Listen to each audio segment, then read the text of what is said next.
Hello and welcome back to a brand new Flick Pick live show. It's Friday night and the feeling's right, so thank you so much for joining me once again. With all of that said, how about an epic explosion to start off this live show?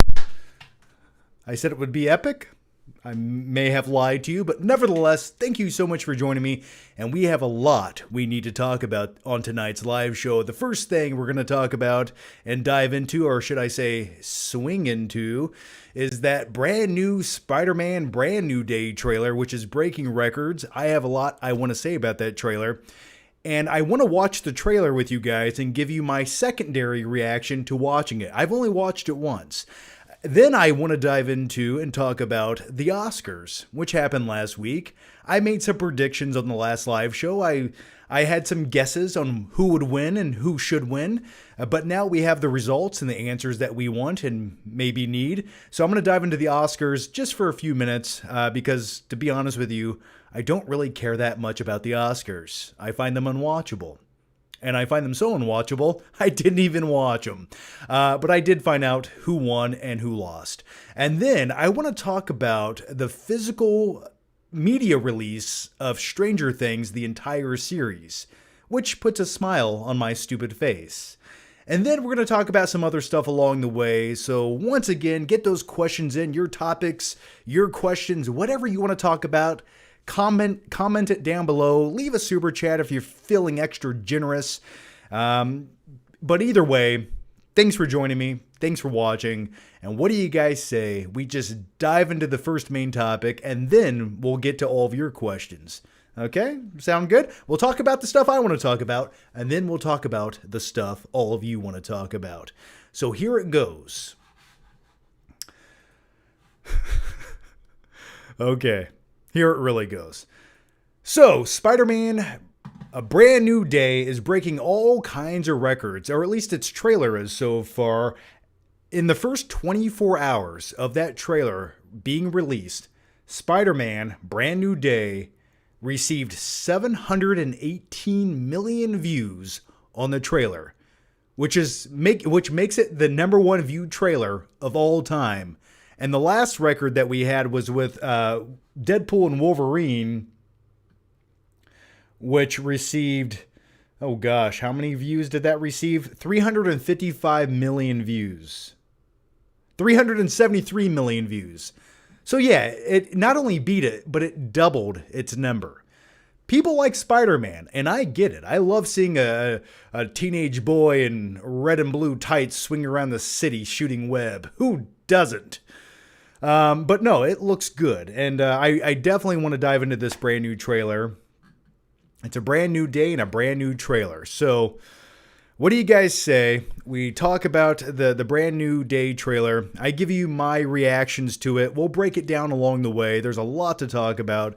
And please let me know what you guys thought about the Spider-Man Brand New Day trailer. All right, let's just watch this bad boy.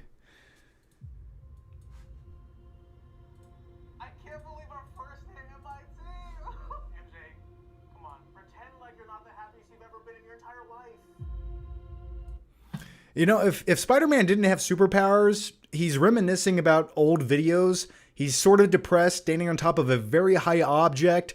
I'm just saying this could go a very morbid, dark, different route if he didn't have superpowers. I'm just putting it out there.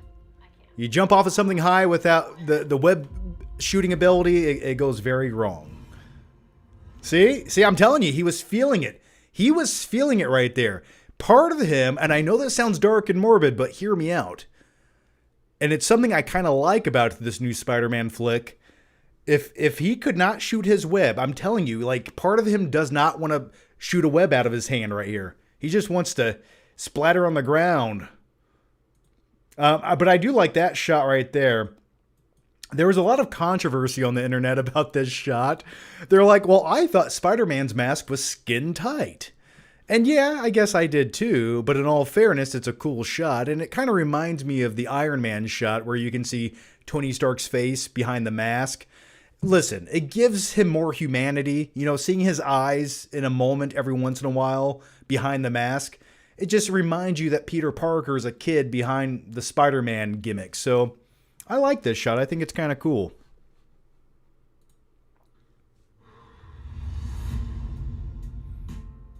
I'm going to have to pause the trailer every once in a while because of a pesky copyright. But you know what I like about this opening? Because what Spider-Man No Way Home promised us at the end, and I'm glad that this trailer is living up to my expectations and what I was hoping to see in a new upcoming solo Spider-Man movie, is it ended off in sort of like a down note. You know, Spider-Man's back to the street level of being a Spider-Man. He's living alone in a shitty apartment. He doesn't have friends. No one remembers who he is. And I like that's where this movie's picking up, or at least according to the trailer it is. And that's sort of the version of Spider-Man I've been wanting to see since Tom Holland was cast as Spider-Man. And we're going to talk more about the concept of that and some of the previous movies in just a second, but let's keep going. To know each other. Something bad was going to happen, and the only way to stop it was to make everyone forget about it. Yeah, so, you know, I knew they would do it. Zendaya is too much, she has too much of a name to not put her in a Spider-Man movie. Like, and the fact that Tom Holland and Zendaya are actually together in real life, it just makes sense. But part of me was sort of hoping that we would just forget about MJ, or at least this version of MJ, and just go a different direction. I'm like, haven't we had enough of this? But I know they're going to somehow reunite. She'll remember who he is, and they'll fall in love once again. I'm just saying, though, I was sort of excited just to maybe go a different direction. But once again, it does make sense. And I like me some Ned. Because I'm Spider-Man. He's Spider-Man.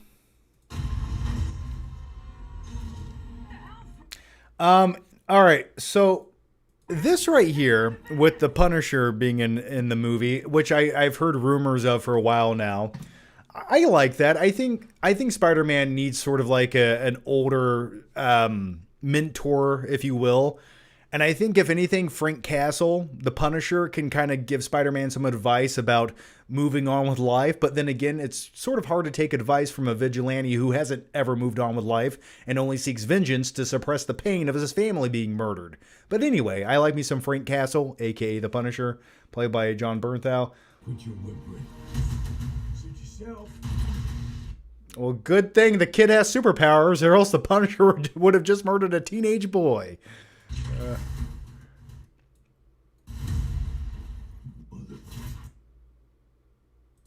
Go home! So in this next clip here, And sometimes Spider-Man... we're going to see Spider-Man getting cucked out here. Listen, I mean, how much would that hurt? The love of your life with just some other dude. Oh, how does he not just go up to that guy, rip his head off, and just tell MJ who he is and show her his web-slinging abilities? But anyway, we'll get there. I'm sure the movie will get there. Now, this right here, Spider-Man is going through something here, and we're not quite sure what it is. Now, in the comics, this is Man-Spider. And the best way to describe Man-Spider is it's sort of like Jeff Goldblum in The Fly when he transitions into a giant bug. Some gross stuff happens, and I'm hoping we get some of that in the movie. I'm hoping they don't pull their punches with Man-Spider. So this could be really interesting.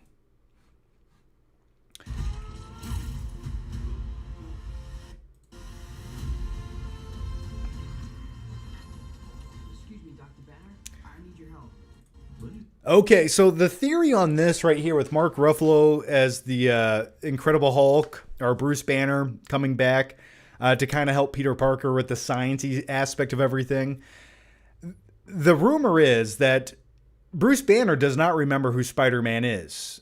No one does. But you know the one person who might?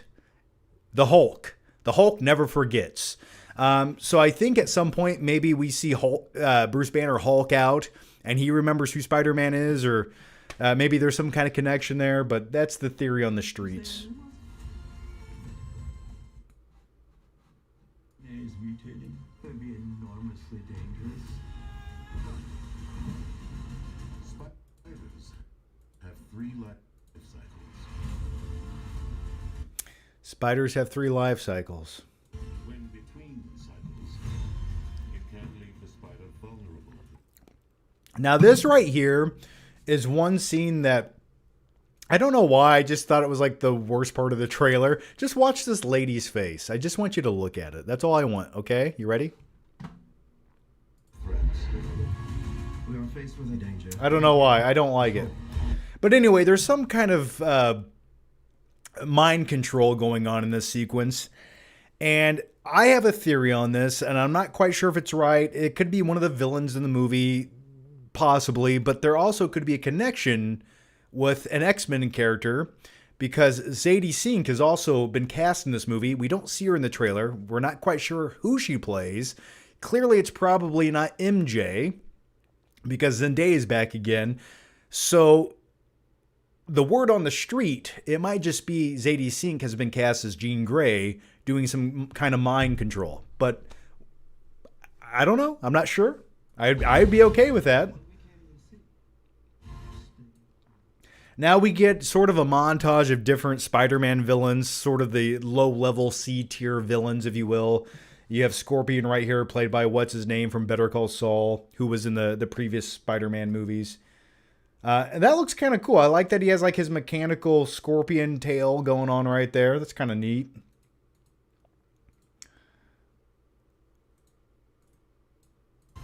You're losing it, kid. And for those spiders who make it through. This is a shot from like one of the iconic Spider-Man comic books, I believe. I don't remember which one, but I know I've seen that on one of the comic book covers, so it's kind of a cool throwback. Okay, so right here, these ninjas, were they called the Hand or something like that from Daredevil? So this is the Daredevil connection, which, hey, by all means, give me some Daredevil in this movie as well. If you got two vigilantes in New York, why are they not hanging out? That's my motto. But the thing is, this trailer is hiding things like all Marvel trailers do, yes.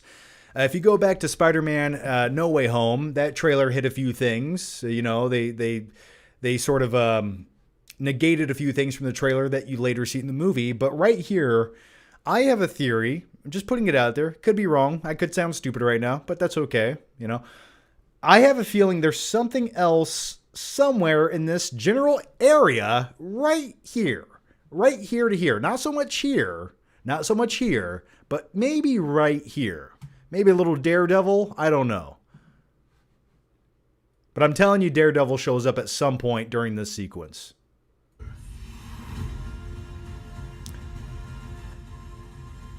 Nice flowers. Oh, they're a housewarming. I'm MJ. I'm just a neighbor from across the hall. Friendly neighbor. Cool. Yeah, so that's the Spider-Man Brand New Day trailer. Listen, here are my thoughts on it. I like it. I think that trailer is sort of the tone I've been waiting for with a Tom Holland Spider-Man movie for a very long time. I know some people like the previous Spider-Man movies with Tom Holland, Homecoming.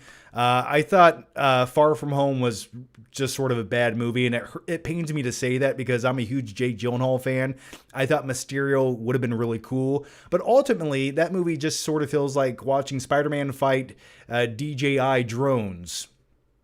And it felt like a waste of everyone else. Plus, I thought the European backdrop in that movie just was boring to watch. I don't know. Spider-Man belongs in New York City. And then you had Spider-Man No Way Home, which was a lot of fun. You had different variations of Spider-Man. I thought that was a blast. You know, that was probably my favorite Tom Holland Spider-Man movie. But what I really have wanted was a street-level Spider-Man movie where you just go back to basics. Spider-Man's broke. He's poor. He doesn't have Stark tech. He's not hanging out with all the Avengers every 10 minutes. He's just on his own. And that's what I think makes Spider-Man so interesting as a character. Just being a broke dude trying to make it in New York City with these superpowers. And I like that this movie sort of giving us that for the most part.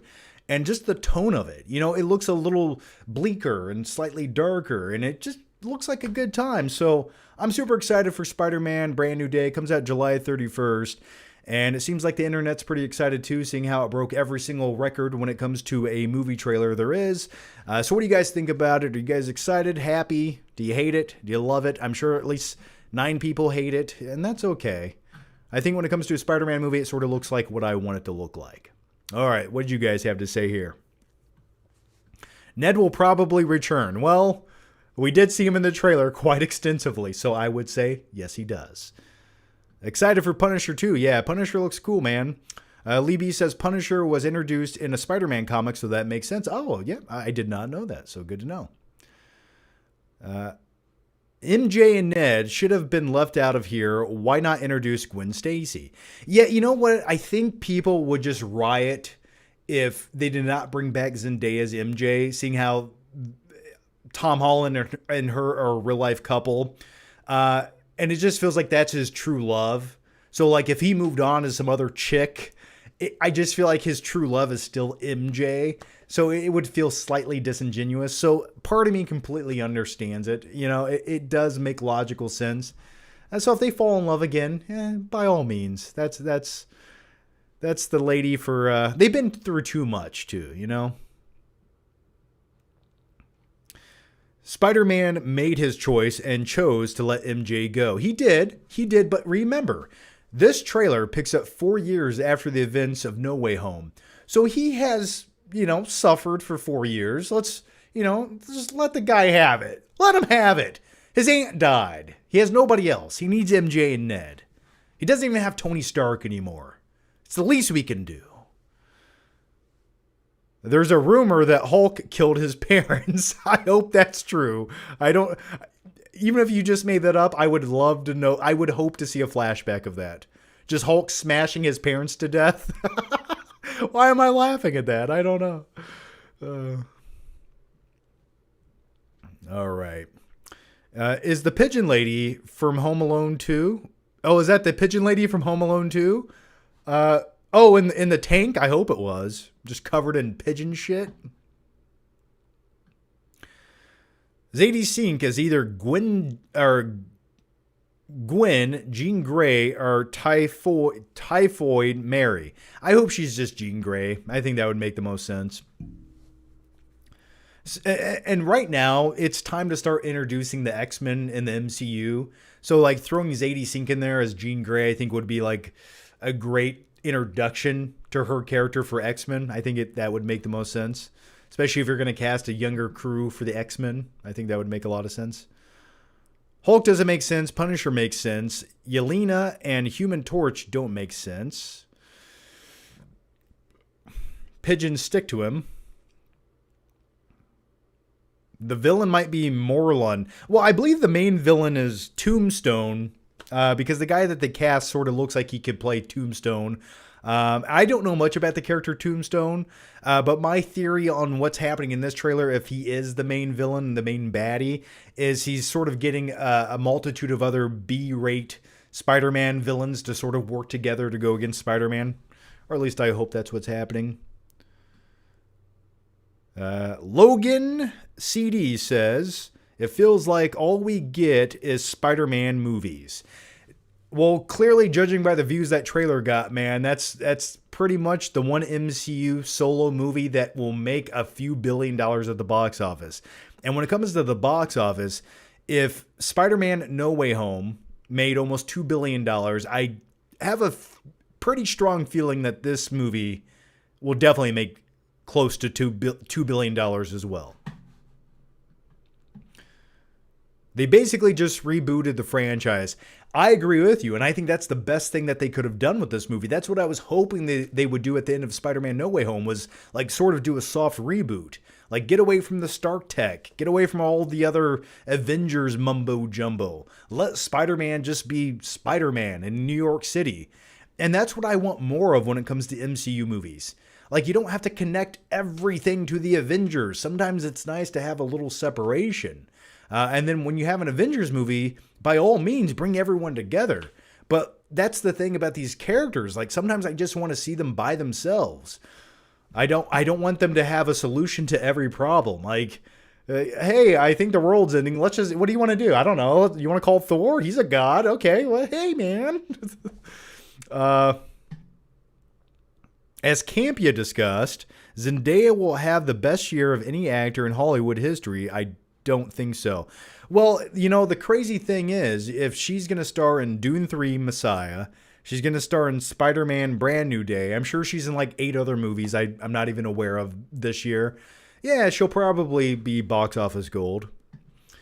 Avocado Balls Johnson says, Paul Giamatti is coming back as Rhino. Can't wait. I hope that's not true. But if they do bring him back in another incarnation as Rhino, which they very well could because there's a multiverse, so that crappy mechanical shitty version of Rhino that we got in Amazing Spider-Man 2, you hear me, Spider-Man? I'm going to get you. I'm going to get you. I'm going to get in my mechanical robot suit, and then I'm going to charge at you. And then right before I hit you, we're going to cut to the credits. Okay, Spider-Man? That's my Paul Giamatti impression. So yeah, they could bring back Paul Giamatti. That actually could be that could be a good idea. Because if you have a multiverse, Paul Giamatti comes back this time as Rhino, but he actually looks like the mutated Rhino. He's like a dude who looks like a rhino. I would be okay with that. I think that would be kind of cool. Did you also hear Joe Keery is in it? No, I did not. But maybe they'll play his song, Chicago or whatever it is. But that wouldn't make much sense for a movie that primarily takes place in New York City, would it? Okay, let's move on. I like all the connectivity, but I understand what you're saying. Yeah, absolutely, man. I thought the trailer was fine from James Dozier. I think it's a solid trailer. And keep in mind, it's the first trailer. They're just giving us the tone, and I thought it looked good. So I was happy with it. I'm happy with it. I'm just glad it kind of is going the direction I was hoping we would with a solo Spider-Man movie. All right. So what do you guys say? We dive into the next topic here. And the next main topic we have to talk about is the 2026 Oscars, which aired last week. Now, I did a video on the last live show talking all about the Oscar predictions, who was going to win, who should win, and now we know who did win. And I want to talk about just some of the winners this year, not all of them, because to be completely honest with you, when it comes to the Oscars, I've come to the conclusion I don't think I care anymore. And I don't think a majority of people care anymore. The only people who I think truly, genuinely care are like content creators who cover movies on the internet. Like general audiences, people that you see in everyday life, they're not talking about the Oscars. And they're definitely not talking about it just a few days after the fact, because the Oscars are slowly but surely dying. I think there was only so long that we as a population of people who are just trying to get by and pay our bills and go to our 9-to-5 jobs and just get by, there's only so much of watching multi-millionaires handing each other gold trophies on a stage. Like there's only so much of that you can watch. And don't take that the wrong way. I'm a dude who loves movies. I will always love movies. And I genuinely love when like a great movie wins Best Picture and it gets the support I'm hoping it gets.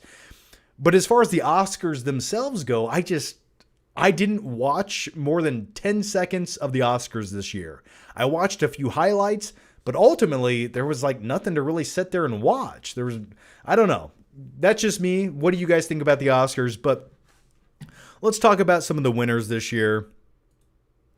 And the Best Picture award goes to One Battle After Another. Now, this is not a surprise. And when it comes to surprises and being shocked, ultimately, I think every movie that everyone predicted would win, or every actor to win a certain award, it happened. Like there were no shocks or twists or turns this year for the Oscars, which is sort of another reason like why watch it. But Best Picture goes to One Battle After Another. Now, you can agree with this or disagree with it. And for me, my honest take on this year, I think it was sort of a blah year for movies. Don't get me wrong. There was a few good movies I enjoyed. I had some fun at the cinema, but there wasn't really that movie this year that moved me or I found very profound that I just thought would live on for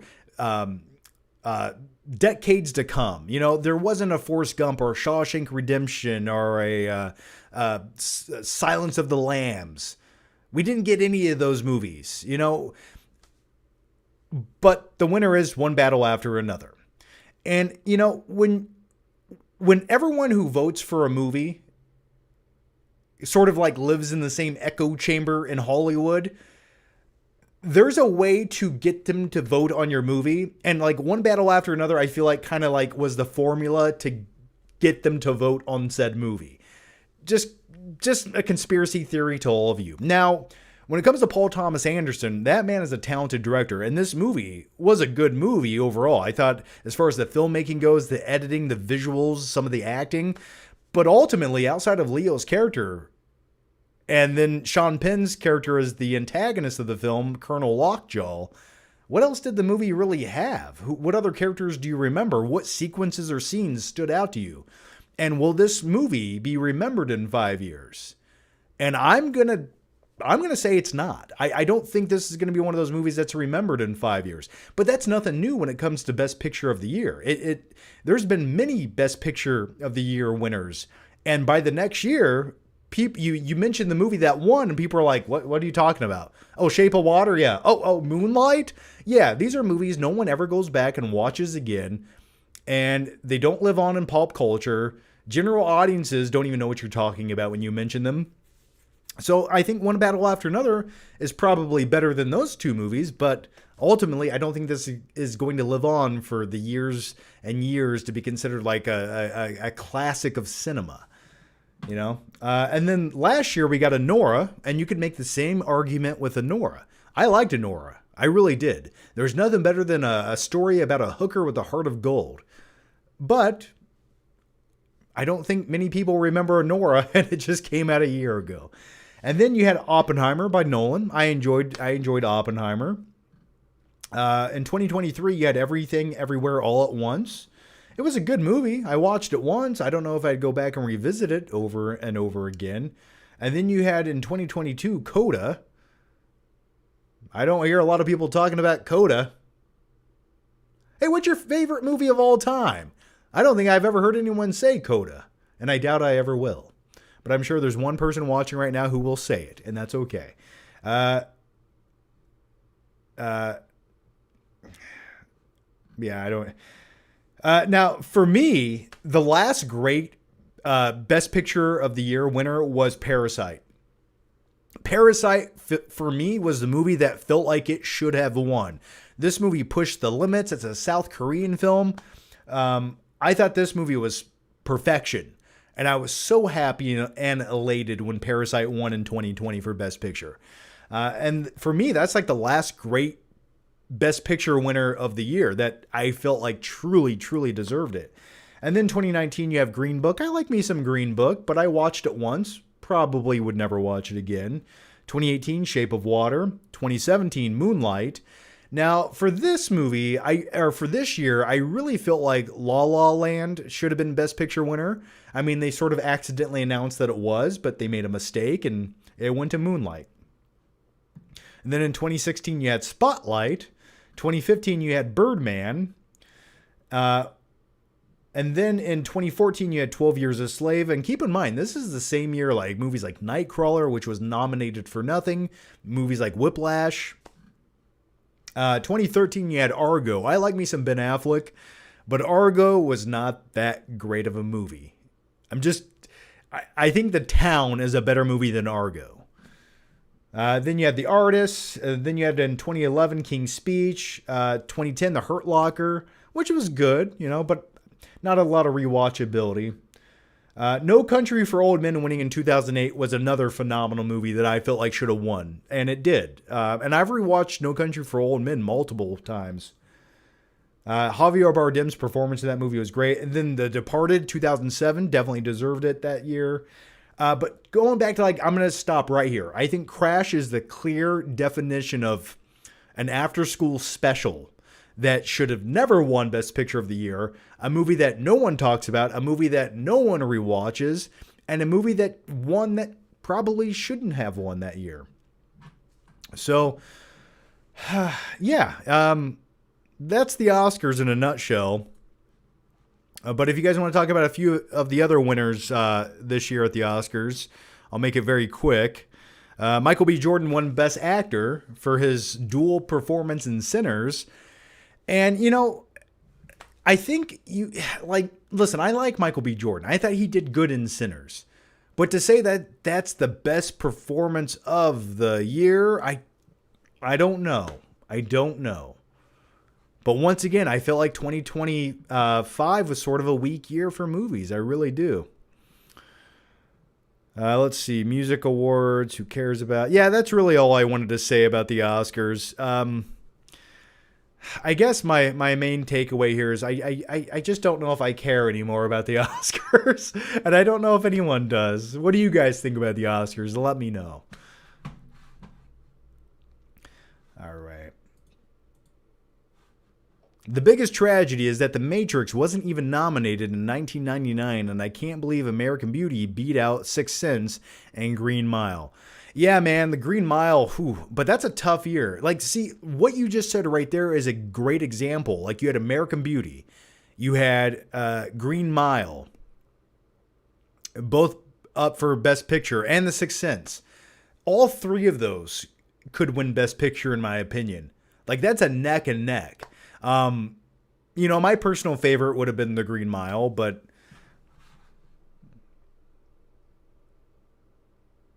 Tyler Abruzzo says, how much money did you make or lose from betting on Kalshi? Well, Kalshi, I think, was like 100% right in all of its predictions with the Oscars. So, like, I think you would have won some money had you used Kalshi, just putting it out there. Paul Thomas Anderson should have won a long time ago. Yes, he should have, but not for One Battle After Another. Maybe Boogie Nights. Maybe There Will Be Blood, but not One Battle After Another. But he picked a great year to make that movie and release it. I mean, Michael B. Jordan won Best Actor. Why didn't George Clooney for From Dusk Till Dawn? Why didn't the movie get 16 Oscar nominations? Yeah, man, like I said, not a lot of competition this year. All right. So the next main topic I feel like we have to talk about here, and I'll make this one nice and short and quick. Here it is. So the next main topic.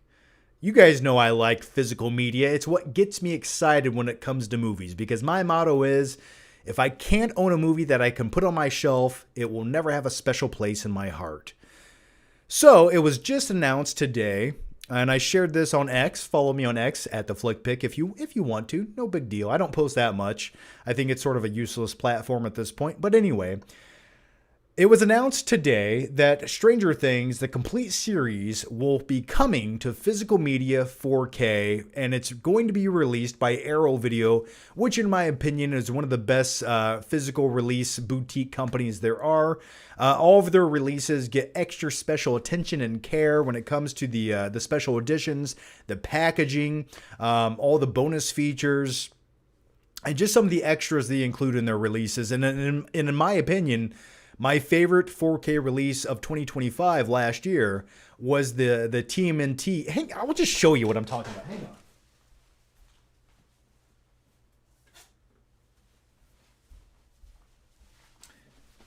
This bad boy right here from Arrow Video. Look at this. Just look at this beautiful release, man.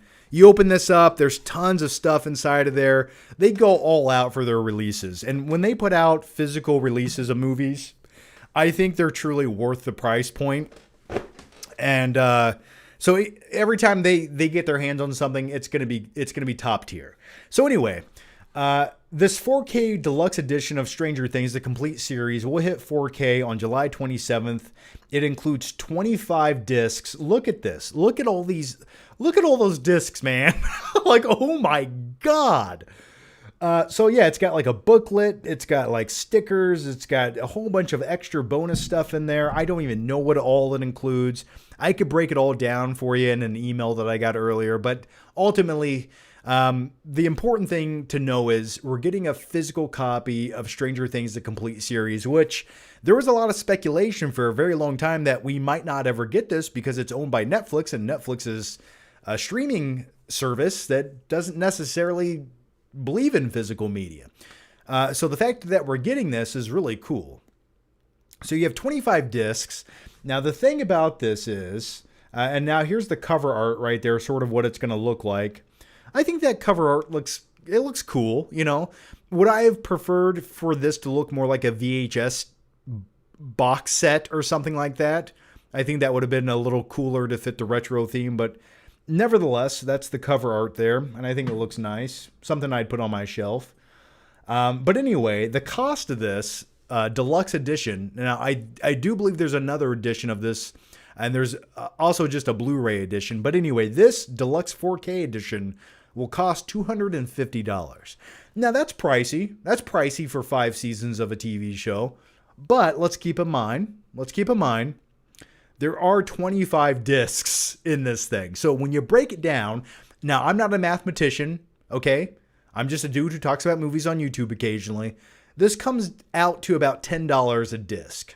So when you look at it that way, I don't think it's completely unreasonable. And plus, like, if you love the series, I think this is like the way to go if you want to put it on your shelf forever.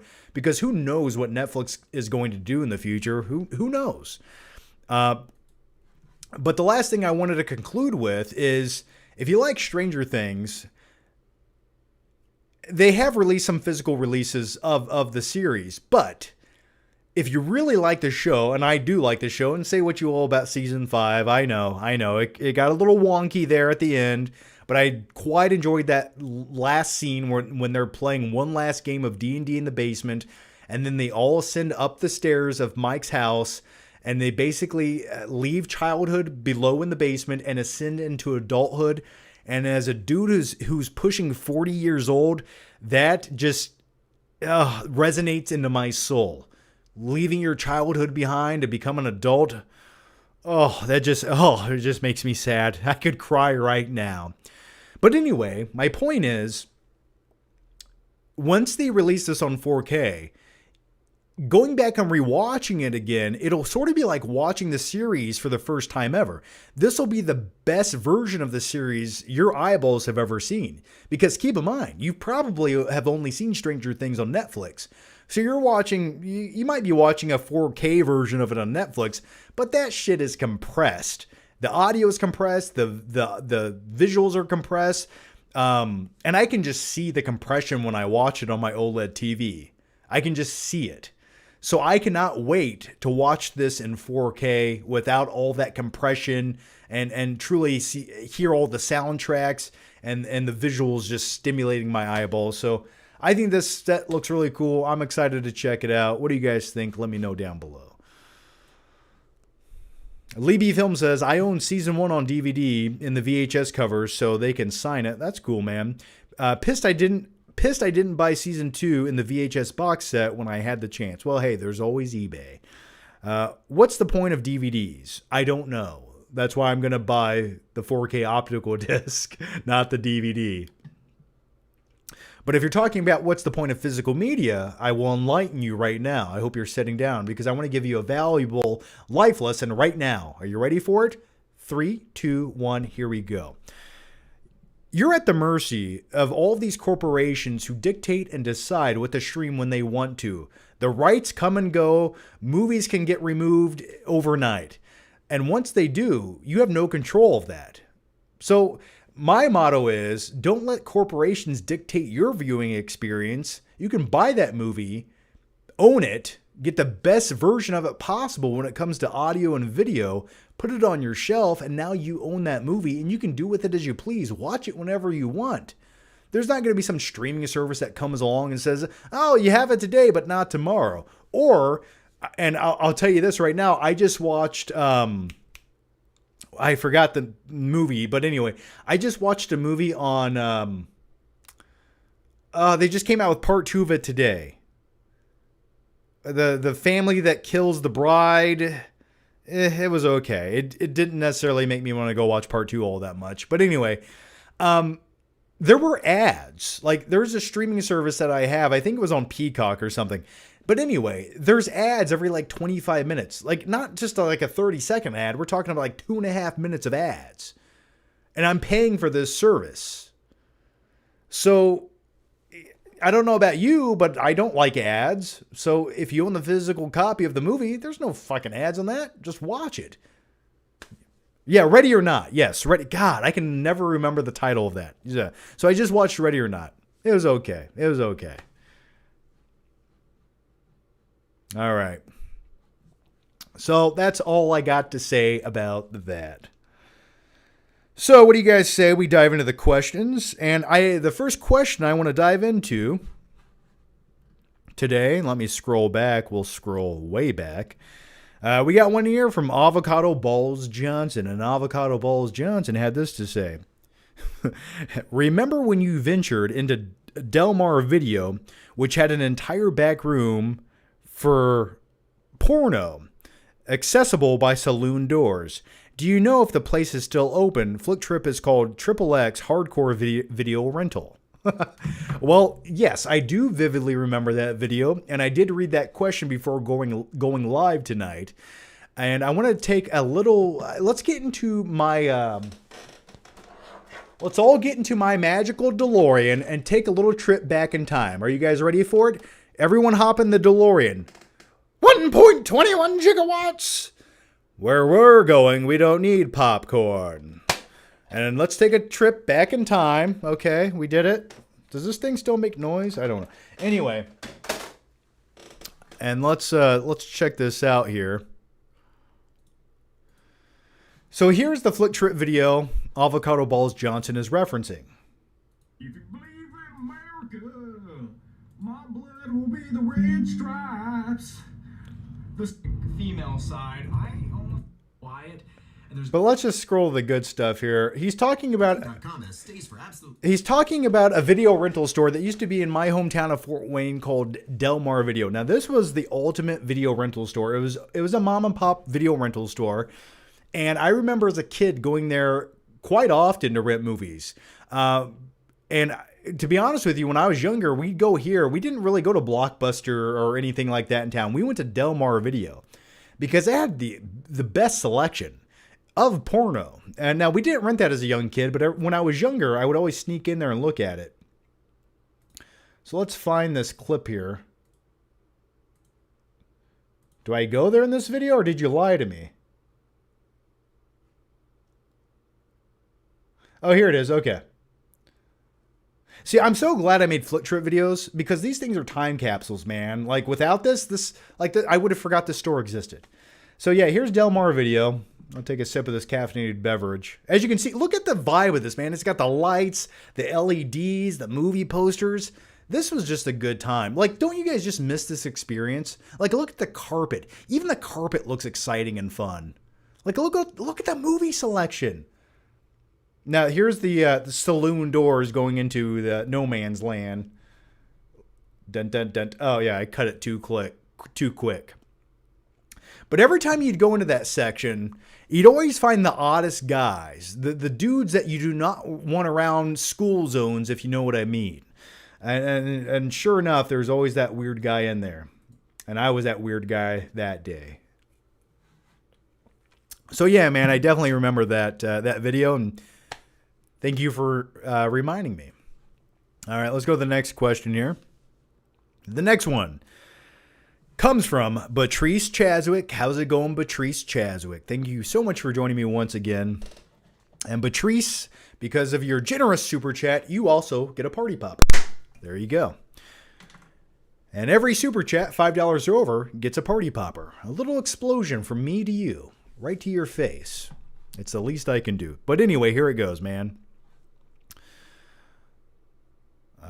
Favorite Spider-Man suit from the movies. I have come around on Amazing Spider-Man 2, my favorite suit. Love the score by Hans Zimmer. I'd love to see a third movie with Garfield. Catch you on the replay, Flick Fam. Well, thanks for the question, man. Yeah, you know what? I'm not a big fan of Amazing Spider-Man 2 or the first Amazing Spider-Man with Andrew Garfield. And I don't think that's his fault. I just think the way that the movies are look and sort of made, and some of the villains, they sort of just feel like Hollywood fluff. The entire backstory with how Spider-Man's parents die in those movies in a plane crash, with like a Sony laptop that came out much later than it should have in that flashback scene. It's like, here's a plug for a Sony laptop that somehow existed in the 1990s when his parents died on a plane, but somehow this laptop actually came out in 2012. I don't know, call me crazy. And then Amazing Spider-Man, which you had Jamie Foxx playing Electro. It's my birthday, Spider-Man. Want to blow up my candles? Like, what? Come on. Come on. What are we doing here? But with all that said, I do agree with you. The Spider-Man suit looked pretty cool. It looked legit. It had like some pliability to it. I remember the scene where Spider-Man is like flying down a skyscraper and you can see like the wind flapping his suit. I thought it looked great. But I don't know what my favorite Spider-Man suit would be. It's definitely not the Stark suit with Spider-Man from Tom Holland. I don't know. Maybe like the original Spider-Man suit with Tobey. Might be my favorite. That might be my favorite. I'd probably just go with that. That's the most iconic one. But nevertheless, man, thank you so much for the question. And yeah, will we ever see Amazing Spider-Man 4 or 3? 3? They'd have to make part 3. Yeah, probably not, because Andrew Garfield's like 40 years old at this point, so I highly doubt it. But hey, we got to see him in No Way Home, so there's that. All right, let's go to the next one here. And the next one comes from Untraceable. How's it going? Any recent adventures at the car wash? Man, I'll tell you, I love a good car wash. When I'm having a bad day, not only do I want to wash my sins against humanity away, I can wash the filth off my car. You know what? Not in a while. I've not been to the car wash in a while, but I think it's time to go. I do. The weather is getting nicer. The snow is melting. I think it's time to return to the car wash. So yes, I would like to go back at some point. But man, it costs $20. Yeah. All right.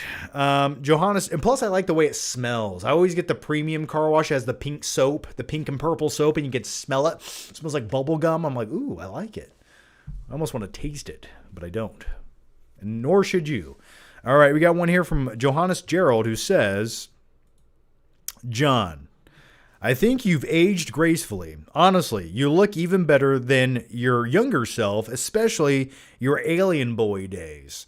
Well, thank you for that, man. I will always take a compliment. Yeah, I think I look okay. You know, I'm 38 years old. I'll be 39 in less than a month.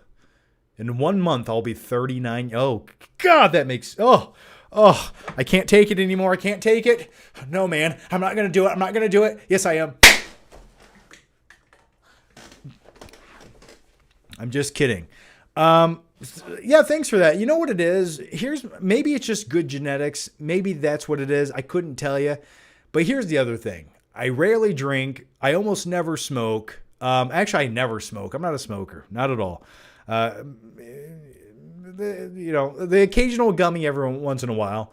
But really, I think, and you got to get your sleep.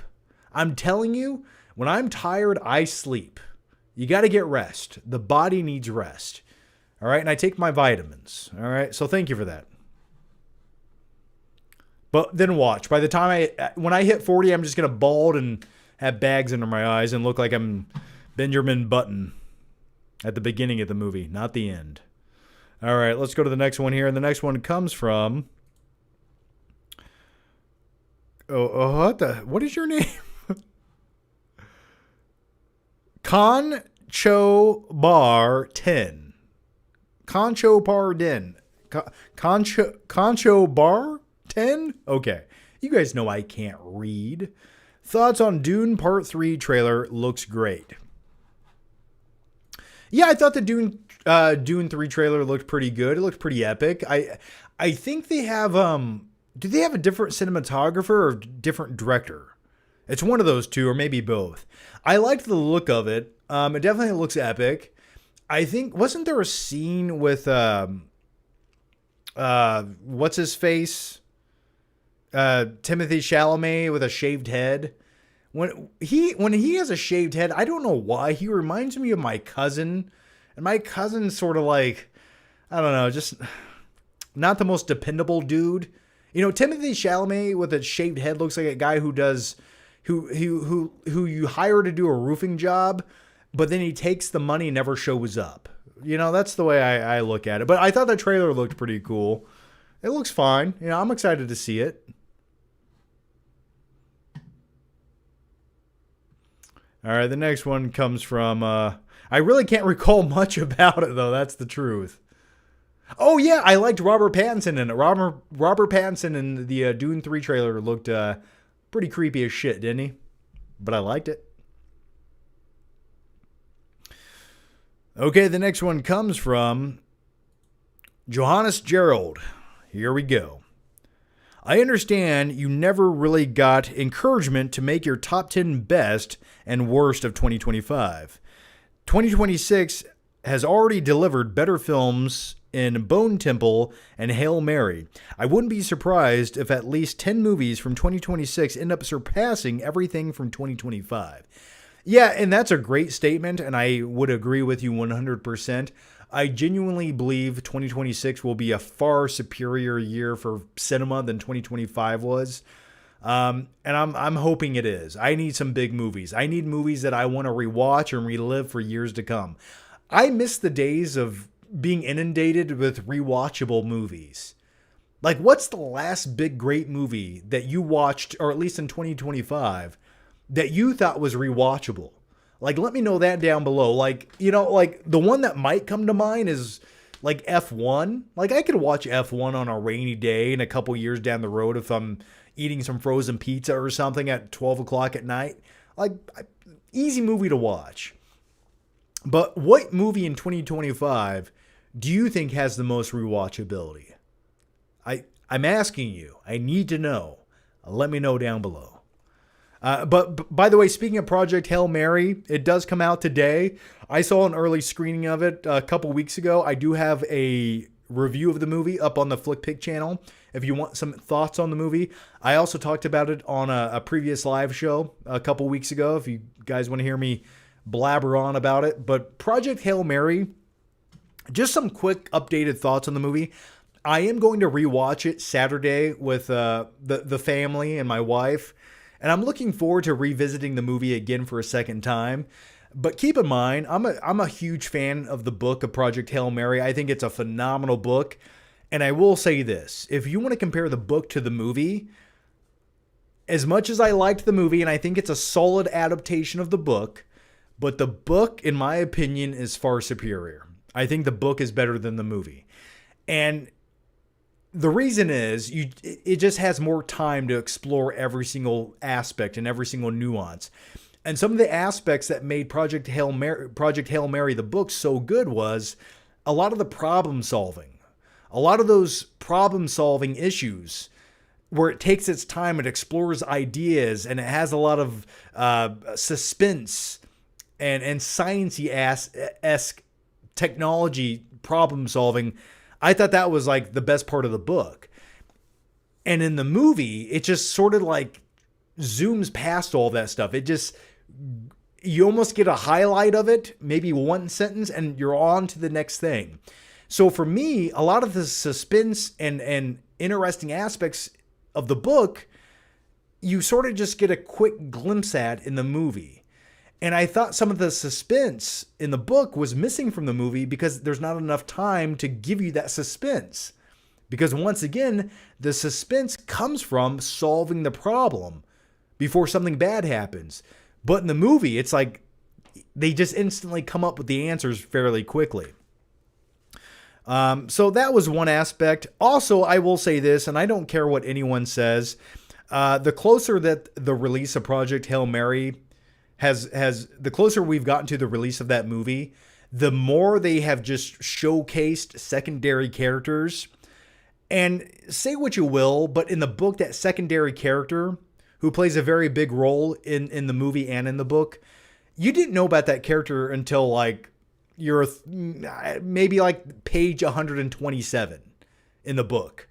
But they're just showing that character on billboards and commercials and TikTok ads. And I get it to a certain degree, but man, the reveal of that character in the book was so much more pivotal and meaningful. But when you already know what you're sort of going to get in the movie, if you've watched the trailers or the marketing material and you never read the book, it just sort of takes away from it a little bit. So I don't know. Logan CD says the movie is good if you've read the book. Yeah, that's the thing, man. Like, I feel like if you read the book and watched the movie, it sort of, the movie might be better. But I don't know. I like the book a lot more. I liked the space travel scenes in Fantastic Four. Reminded me of Interstellar. Also, I really liked Predator Badlands. Yeah, those are both good sci-fi flicks. Fantastic Four, I thought the newest Fantastic Four, I like when they go into light speed and Sue Storm's giving birth and they're being chased by the Silver Surfer. I thought that was an awesome sequence. I think that the newest Fantastic Four movie is like by far and away the best Fantastic Four movie. What's a better year for movies, 2015 or 2025? 2015? Easily? Like Mad Max Fury Road came out in 2025 or 2015. And I would say that's a better movie than anything I watched last year. Let's see, 2015 best movies. Let's see what we got in 2015. All right, here we go. In 2015, we got, that wasn't very good. Got a lot of mediocre movies in 2015, that's for sure.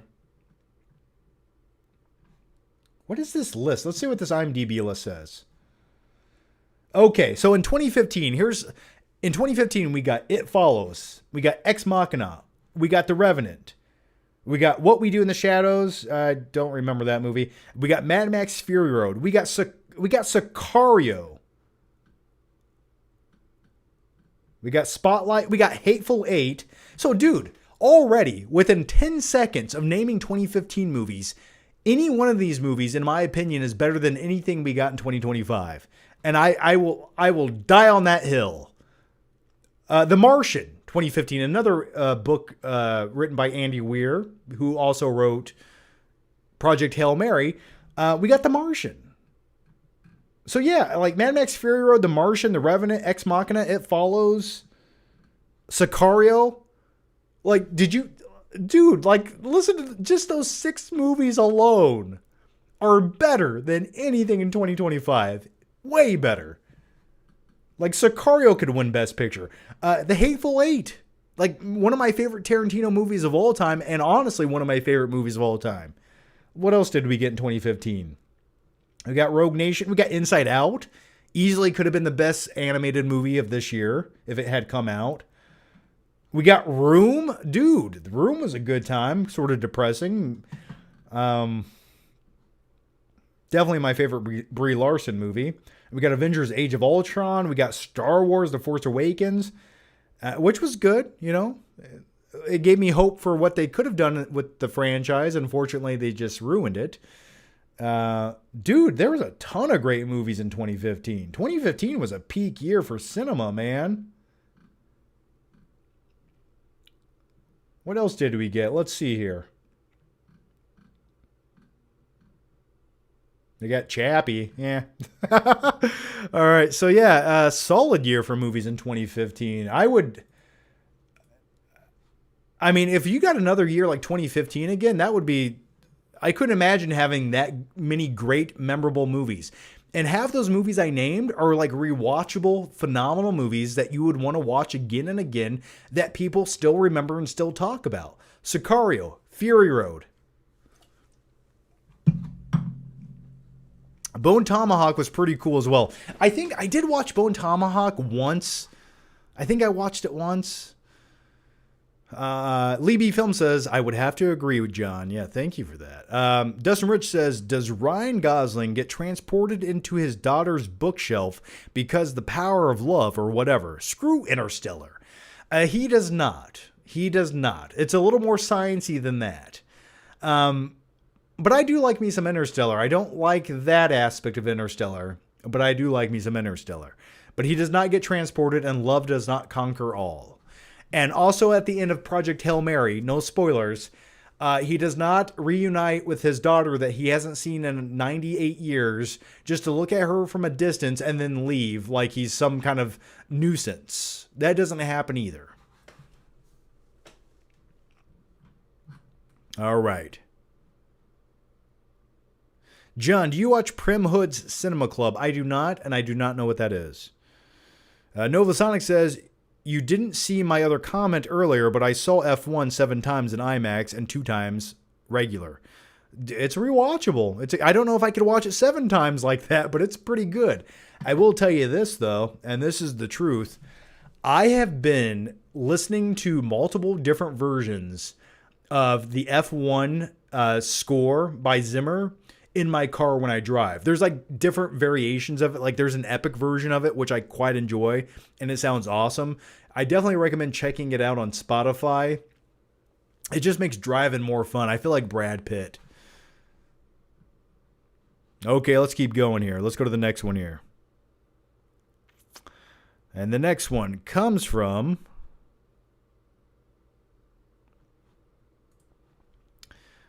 Cali2Zona32, who says, John's top 3 picks to play Batman in the DCU. Ooh, man, I would have to do some soul searching on that one. You know, I've heard a lot of things like Alan, what's the guy, the Jack Reacher guy? Is it Alan something? Alan Richardson. You know, listen, I think he has the physicality for it, and I could see it if there was like a Batman TV show, but not in a feature-length film. And then the other thing for a long time was, well, maybe Jake Gyllenhaal could play Batman, and I remember making a couple videos talking about that, like, I don't know, in 2000 or 2017. And I think Jake Gyllenhaal would be a kind of a cool Batman. The dude can get in shape. I mean, if you've seen Prince of Persia, which I think like 7 people have, it's a terrible video game movie. But anyway, the dude got jacked, and if he could do the same thing again for like a physicality of Batman, I think Gyllenhaal would be good. He's got the acting chops. He's got the name recognition. He has the likability. I think Jake Gyllenhaal could carry the role of Batman, just putting it out there. I think that would be good. But I really don't know. I'm sure there's probably some actor who's only like a TV actor I'm not thinking of who might make a good Batman, but right now off the top of my head, I don't know. I genuinely don't. If I had to pick someone right now, party popper to my head, who could play Batman?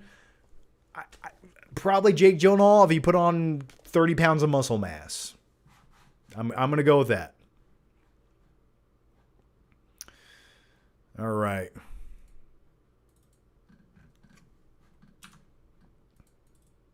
Oh, gosh. How do I... Here we go. Okay. All right. I don't know. Who could you guys see playing Batman right now? Jensen Ackles, okay, from Lee B. Films. Nova Sonic says, haha, I liked Prince of Persia. Well, I'm glad you did. Nobody else did. Dustin Rich says, Batman Mask of Phantasm is still the best theatrically released Batman movie. You know it's true, John. I like it. I think The Dark Knight and Batman Begins are better. I like them both a bit more, but I understand.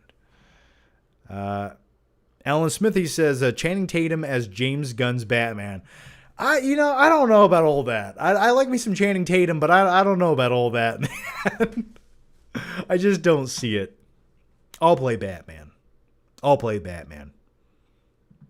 Jonah Hill. I think, yeah, Jonah Hill's who we should settle on. Jonah Hill or Jack Black, I think, are the two main actors that would be battling for the role of the vigilante. Okay, let's go to the next one. Or Nicolas Cage. What's that in your pocket? A bat or something? My parents are dead. Gotham's in ashes. What do we do? I don't know. Oh. Okay. Let's go to the next one. And the next one comes from... It's coming from Paul in 5042, who says, weekly reminder. We love you, John. By the way, I saw... PHM, so good. Yeah, Project Hail Mary. Man, I'm glad you liked it, man. It's a good movie. It's just the book is better. Like, watch the movie by all means. But also, I would say probably read the book first. Because there's so much more that's in there that I think makes it better. And also, the other thing I wanted to add to this was the tone in Project Hail Mary, the book. At times, it's much darker and much more bleak. But in the movie, the tone is always kept light and fun and kind of like, I wouldn't say carefree, but it's just a much lighter in tone movie to appease mass appeal and make people happy. But in the book, man, there's like darker tones. And also they're just getting up into the second act where the main character sort of has amnesia and you don't know what's going on. That lasts so much longer in the book. So every reveal is so much more impactful than it is in the movie. So there's that. 9 times out of 10, the book is better. Yeah, typically. And the movie's good. It really is. It's just, I just feel like it needed like another 2 hours of runtime. All right, let's go to the next one here. And by the way, Paul, you get a party popper, so thank you for the question. Okay, the next one comes from Daniel Green. How's it going, Daniel? Thank you for joining me. A movie I find very underrated that I know no one talks about is The Grey with Liam Neeson. Dude, that is funny you just mentioned The Grey. I was talking about that movie today with somebody. We live in the Matrix. I'm telling you right now, you put something out into the universe and it's digitally encoded to follow you around at some point. I'm just putting it out there. Anyway, it's the perfect movie to watch when it's cold out, and went back and rewatched it. It was even better than I remember. Yeah, man, The Grey's a nice little survival movie, and the funny thing about The Grey was that came out in January. You know, the dead zone of cinema, but The Grey stood out so much that year in January because it was like the only good movie.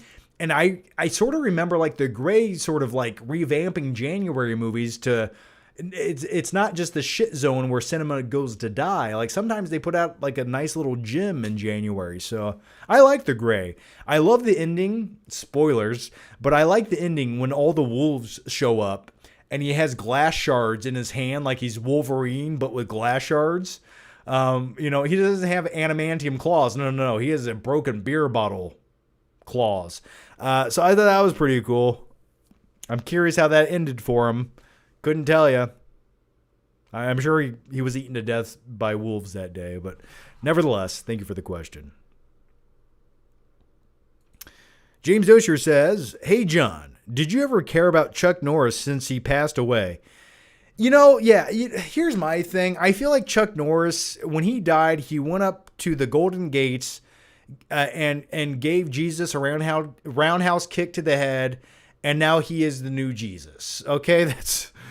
So anyway, yeah, that is unfortunate that Chuck Norris passed away, but the man had a full life. He had a beautiful mullet. He was glorious. He was a man. He was a myth, and now he's a legend. So yeah, let's all take a moment of peace for Chuck Norris. And now let's do one party popper salute for Chuck Norris. This is for you, Chuck Norris. We'll remember you now and forever. And we will, at some point, watch the movie Sidekick, starring Chuck Norris, in tribute. So anyway, rest in peace, Chuck Norris, man. That's crazy.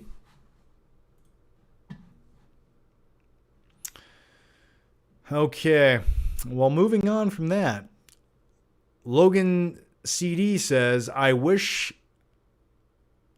I had a fight with glass. What? You wish you could fight wolves with glass shards? Dustin Rich says, the Liam Neeson version of Les Miserables is a forgotten and underrated masterpiece in my opinion. I've never seen it. I've never seen the Liam Neeson version. I didn't know that existed.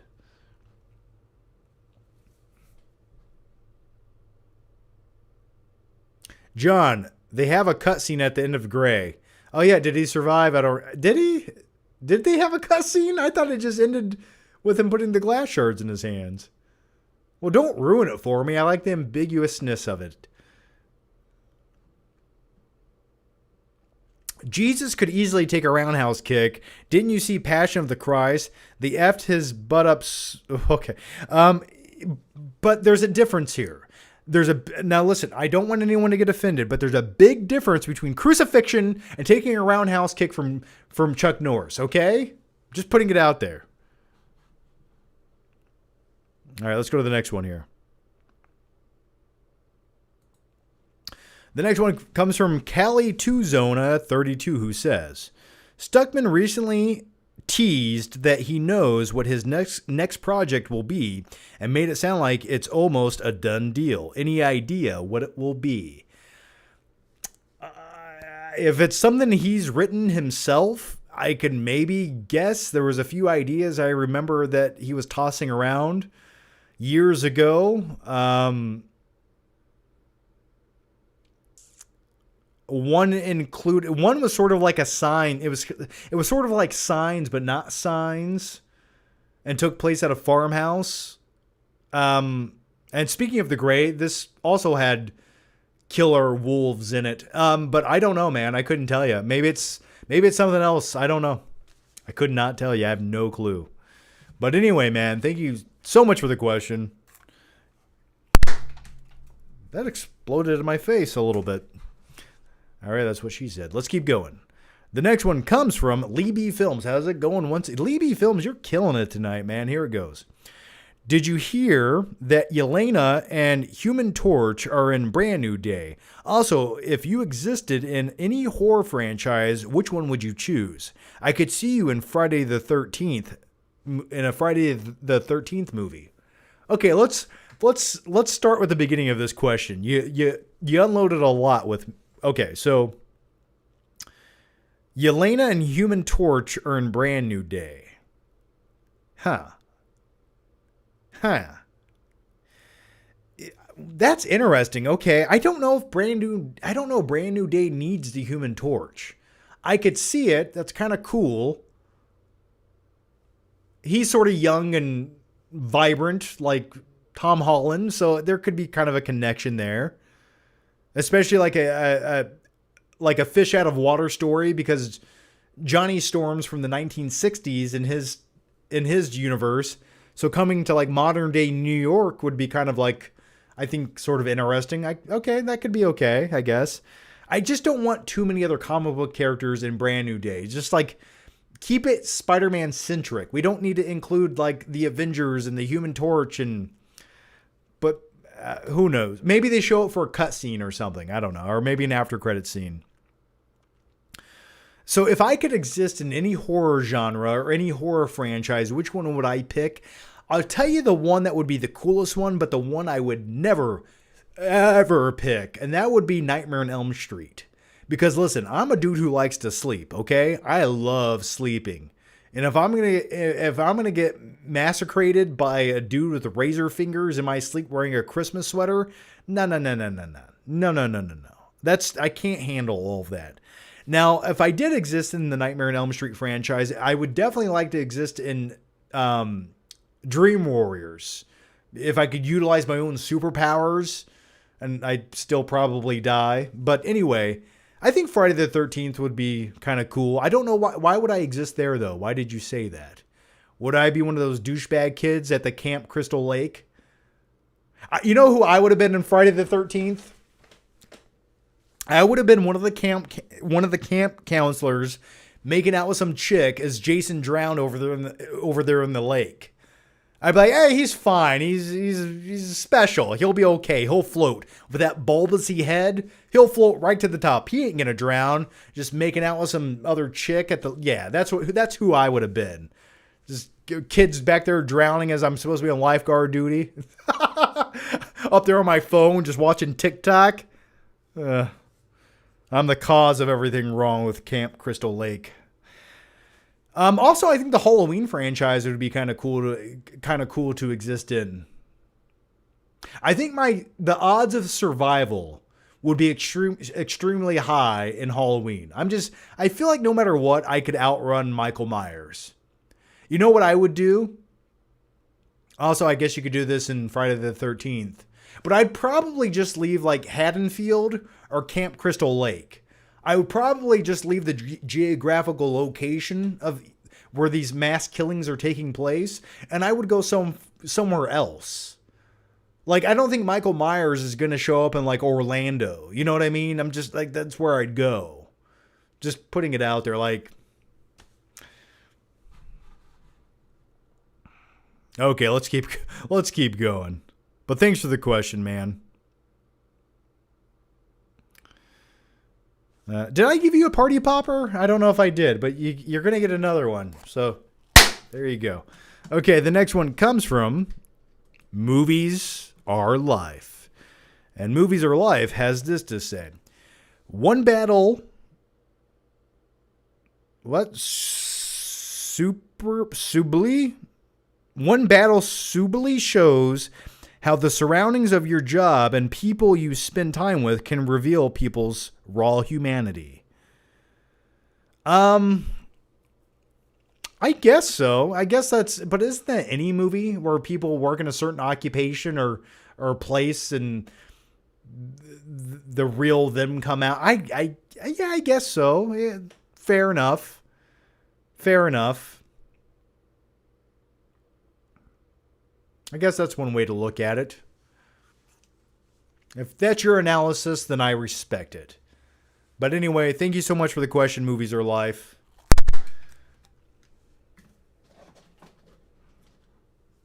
All right.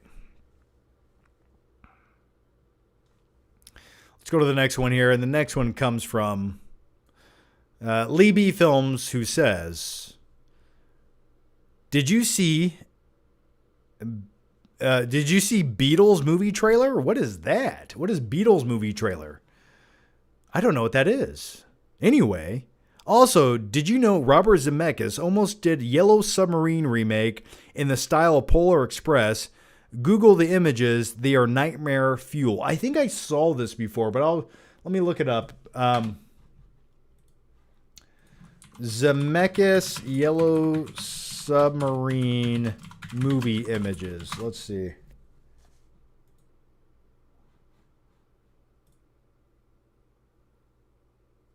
Is this real? I feel like I saw this once before. Here's what we're looking at. Here would have been Robert Zemeckis' Yellow Submarine movie. So I don't... Yeah, I don't know about all that noise, man. That looks pretty crappy. Yeah, you know, the motion capture thing Zemeckis was trying to do for a while there in the 2000s and 10s. Like the Christmas the Christmas Story. What am I thinking of? The Scrooge. It's not called A Christmas Story, is it? Anyway, that was okay with Jim Carrey, but yeah, I think that motion capture, like 1010, that whole thing lasted like 3, 4, 5 years, and I just don't think audiences liked it. It was like weird and uncanny looking. But anyway, I think it could have gotten better. I didn't necessarily hate it. Just general audiences did not like it. John spends weeks mentioning how he loves his home inspector job and then casually mentions he has a new job with new details. Come on, man. It's basically very similar. It's like this. It's very similar. I'll put it that way. I'm not keeping you in the dark. I'll let you know down the road. I promise you. But it's very similar. But I do enjoy it some days. Desmond Rich says, do you think Captain America could beat Jason? That's a great question. Jason's relentless, though, man. I think if Captain America chopped him up in enough pieces, maybe, just maybe. I think so. Maybe. I think it'd be a good fight. I mean, if he can go kind of toe-to-toe with Thanos for a few minutes, I think he could maybe take out Jason. I don't know. What do you guys think?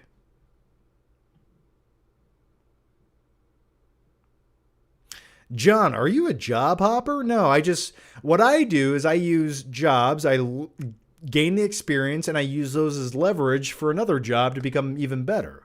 I think that's what most people should do, you know?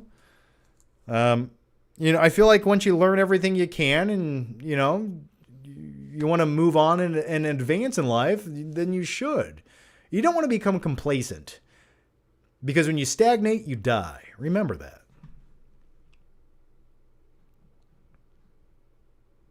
And plus, to be honest with you, just to be completely transparent with you, I needed more consistency than what I was doing, and I was able to find that. And that's just the truth. Yeah, A Christmas Carol. Yes, that's the crappy mocap Jim Carrey movie.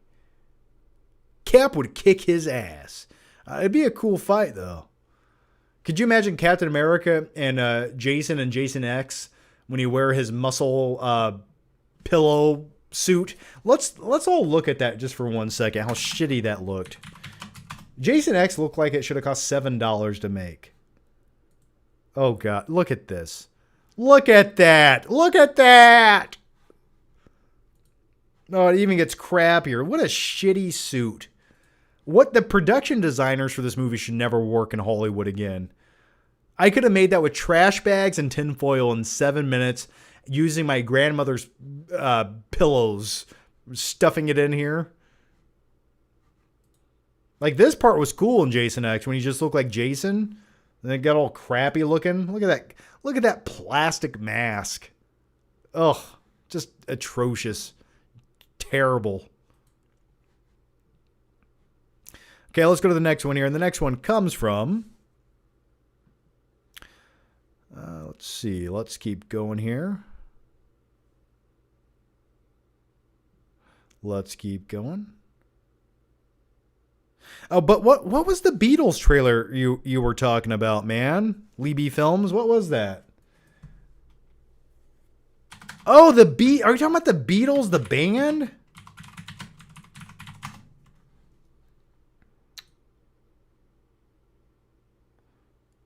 I saw, is that what you guys were talking about? I don't know. If that's what yeah, I did see that. Yes, I did see that. So thank you, Libby Films. I did see it. If that's what you're referring to, I like the Beatles. I do. I'm not like a big hardcore fan of them, but I think they're like one of the most iconic bands that sort of started a new music revolution. I'm sure if I was alive in the 60s and 70s, I'd probably be more of a Beatlemaniac than I am. Okay, let's go to the next one. The next one comes from Butch Scissorlegs. Butch Scissorlegs. I like that name. I don't know why, but I like it. Anyway, here it goes. Weapons and Prisoners don't only share similar story elements, but they were both disrespected by the Oscars by being snubbed for Best Pick. Better film? ? Weapons and Prisoners. I think Weapons and Prisoners are two very different movies in my opinion. Now, I understand the similarities here are abducting children. I understand all of those things. But I think Prisoners is a great drama with a lot of suspense. And I think Prisoners is a phenomenal movie. I do. Should that have been nominated if it wasn't? Absolutely. Weapons, I thought was a good little horror movie. I did like Weapons quite a bit. Do I think it's best picture of the year? Absolutely not. Now, the actress who played Aunt Gladys did get best supporting actress, didn't she? So there's that. And I thought Aunt Gladys in Weapons was really good. I thought she was creepy and unnerving, and I thought she was a really good antagonist. But once again, the fact that Aunt Gladys from the movie Weapons won Best Supporting Actress of 2025. That's kind of interesting, isn't it? But hey, once again, I like characters like that, so I'm okay with it, but I'm just putting it out there. It's really interesting. But Prisoners is by far the better movie of those two. Clips and review 6613 says, "Don't get a party popper?" ? Did you leave a super chat? If you leave a super chat, you do. But I don't see it yet. Did I miss you? Let me know. Let me know, man. All right. But anyway, let's scroll back here. Where are we at? There we go.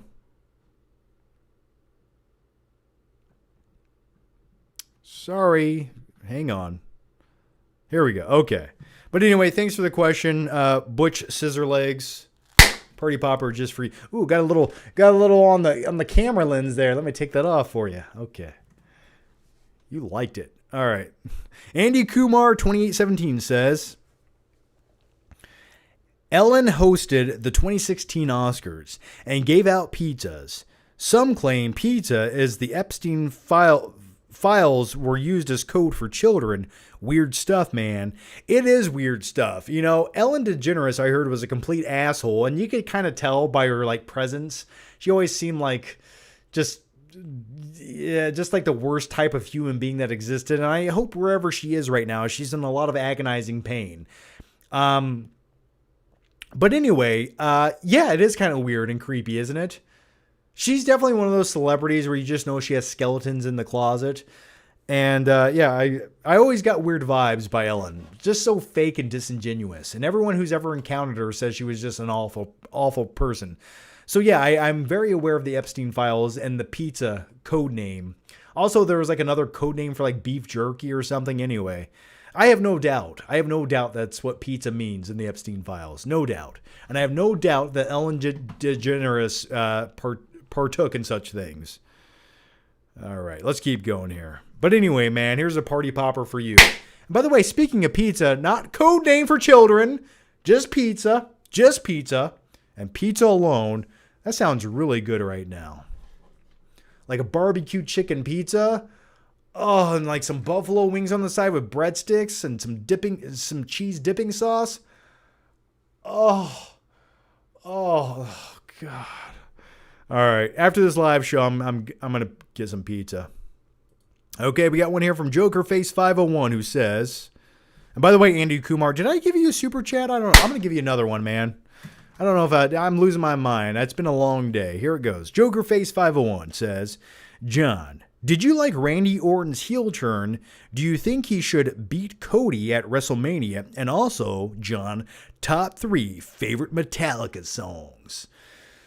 Okay, great question. Let's start here with the Randy Orton heel turn on SmackDown last week. By the way, SmackDown's on right now. I'm missing it, but hey, you guys are worth it. I will watch it later. I thought it was good. I thought it was necessary. That main event at WrestleMania with Randy Orton versus Cody Rhodes, it definitely needed a little spice to liven things up. And I think Randy Orton makes a far more interesting heel than he does a babyface. So I'm happy with that. I think that's cool. So I'm looking forward to that.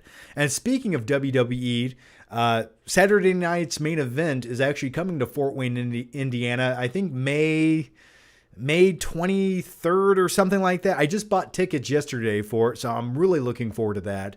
And I never thought WWE would bring like a premium live event to a Fort Wayne, Indiana, because the last time WWE did a televised event in my town was 2014. I think it was SmackDown, which I went to. So it's been a while. And now we're getting like a premium live event all of a sudden, which is cool by me. But the next part of your question was top 3 favorite Metallica songs. Ooh, man.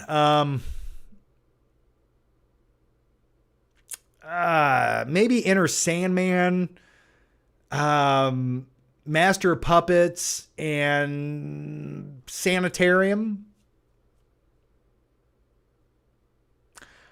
I'm gonna go with those right now off the top of my head. I'm gonna go with just those 3 off the top of my head. There's probably like 20 others I could put in there, but the 3 most iconic ones that just like Ride the Lightning is pretty badass too. That entire.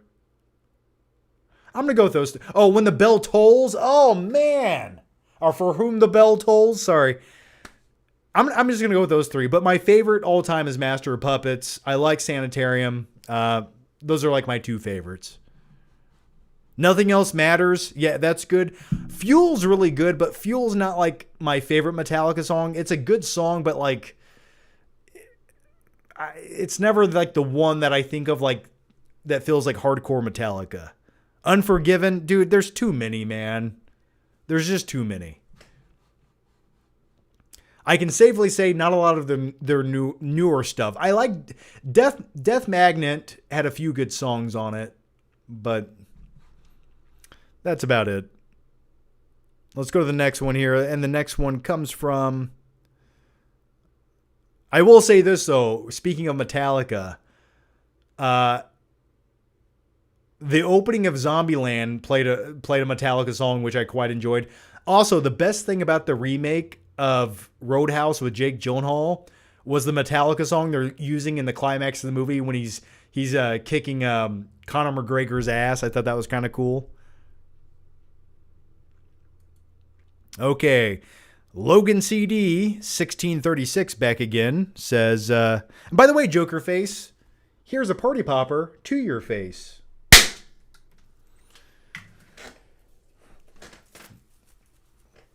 All right. Logan, how's it going once again, man? John, best Emily Blunt performance and movie. Best Emily Blunt performance. Well, Emily Blunt, in my opinion, never looked better than she did in the day, or I forget the title of the movie all of a sudden. It had 5 titles. Edge of Tomorrow. I whatever you guys want to call it. I call it Edge of Tomorrow. Emily Blunt in this movie. This is when I started looking at Emily Blunt in a different way. Right here.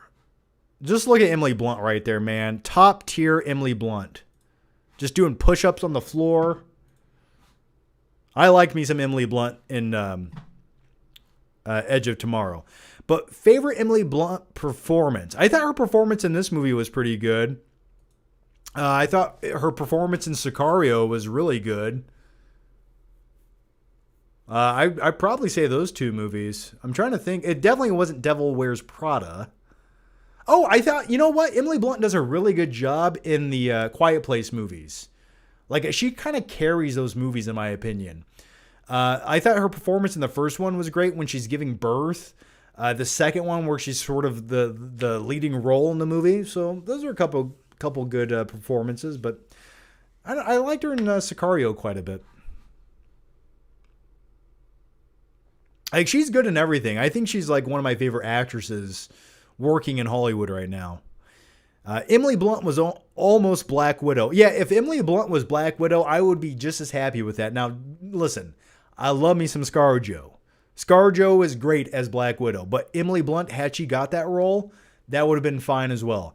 But my thing is, I don't know if Emily Blunt would have wanted to do as many MCU movies as Scarlett Johansson was willing to do. Just a thought. I just don't think we would have had Emily Blunt in that role as long as we had ScarJo. All right, let's keep going here. The next one comes from... Let's scroll up here. Skylar Wheelock. How's it going, Skylar? Oh my God, I almost caught up on the questions. Okay. What are the best heroic performances from an actor known for playing villains? Gary Oldman in the Dark Knight trilogy is my pick. That's a very specific question. A very, very specific question, my good man. Gary Oldman, yeah, he always played bad guys. True Romance. Leon the Professional.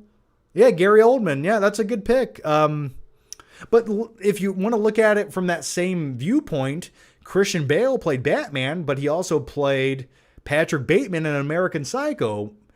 Killing hookers. He went from killing hookers to a vigilante of justice, avenging his parents as a billionaire orphan, saving Gotham City. But I like to think Bruce Wayne also did the same things as Patrick Bateman behind closed doors. Just putting it out there. But anyway, yeah, that would be my pick. Patrick Bateman, Christian Bale, who played Batman. That's who I'll go with that. I'm trying to think of another. If you want to if you want to get really complicated and reverse it, you could have Heath Ledger, who always played good guys, like in A Knight's Tale, The Patriot, and then he played a villain in a comic book movie as the Joker. Yeah, there you go. So yeah, I'd go with that. But anyway, man, thanks for the question. Very thought-provoking question. But here's a party popper just for you. The party poppers are the villains of the live show. Remember that. Okay, the next one comes from Dudley3403, who says, thoughts on the Cornetto trilogy? Oh, the Man with No Name trilogy? Oh, dude, those are great movies. I like The Good, the Bad, and the Ugly. If I have to pick one, the first two, so keep in mind, I've watched all those movies one time. I watched The Good, the Bad, and the Ugly twice. And the second time I watched it over the course of like 2 months, because once a week I would watch like 30 minutes of the movie as I went to bed, and I kind of forgot I was watching it. Anyway, story for another time. But I think my favorite is the Good, the Bad, and the Ugly. If I had to pick out of the three, it's the most memorable one to me. I think it has the best score. The final showdown sequence that they have, I thought was really awesome. So I'd go with that. Or no, are we talking about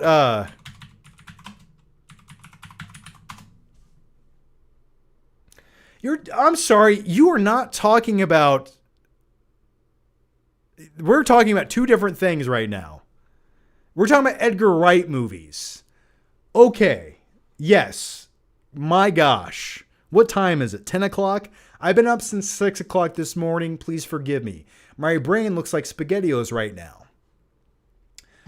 Yes, I thought we were talking about spaghetti westerns there. Wrong trilogy. Yes. I heard an Italian last name and it okay, here we go. Probably, let's see. You got World's End, you have Hot Fuzz, you have Shaun of the Dead. John is an idiot. Yes, right now I am an idiot. But also, let's keep in mind though, I'm answering 500 questions. I have 15 monitors up right now. I've been up for 23 hours. Sometimes my brain isn't an IMDb AI chip. Sometimes humans make errors. So if we reverse positions and you were actually looking at things scrolling up and down the screen like they are in rapid fire pacing, trying to be informative and talk and be witty and communicate to a camera right now and also dictate 14 other things, you might make a mistake too. Okay? So I don't think you could do what I'm doing right now. But anyway, I would probably go with Hot Fuzz because it makes a Point Break reference. That's what I would go with. I'm going to go with that. I'm going to go with that. Hot Fuzz by far. World's End, Shaun of the Dead I like, but I think Hot Fuzz is just more fun. So I'm going to go with that. Libby Films says, I'm meeting Edgar Wright tomorrow, speaking of the Cornetto trilogy. That's awesome, man. Well, have fun. Have him sign a poster of Hot Fuzz.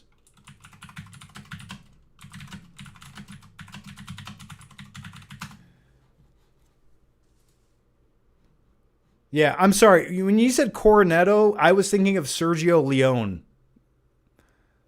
For some reason that's why I was thinking of him. I don't know why. But anyway, I think that's the better trilogy if you ask me. Just putting it out there.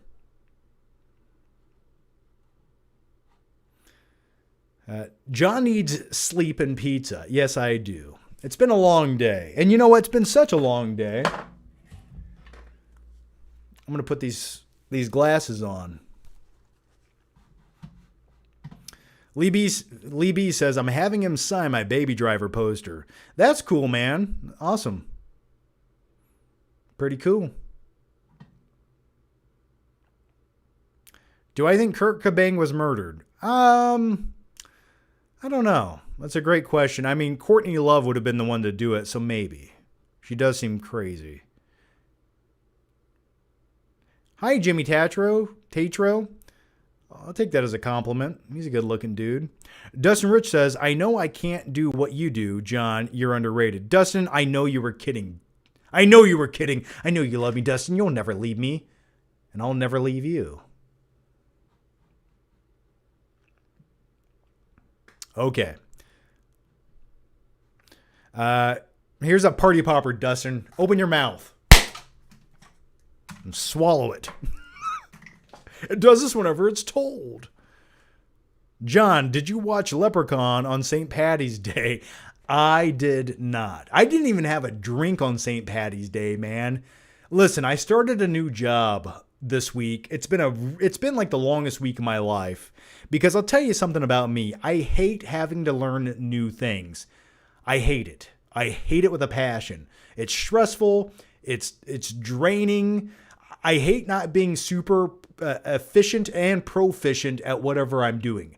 It just eats me alive. Until I get great at something, I hate it.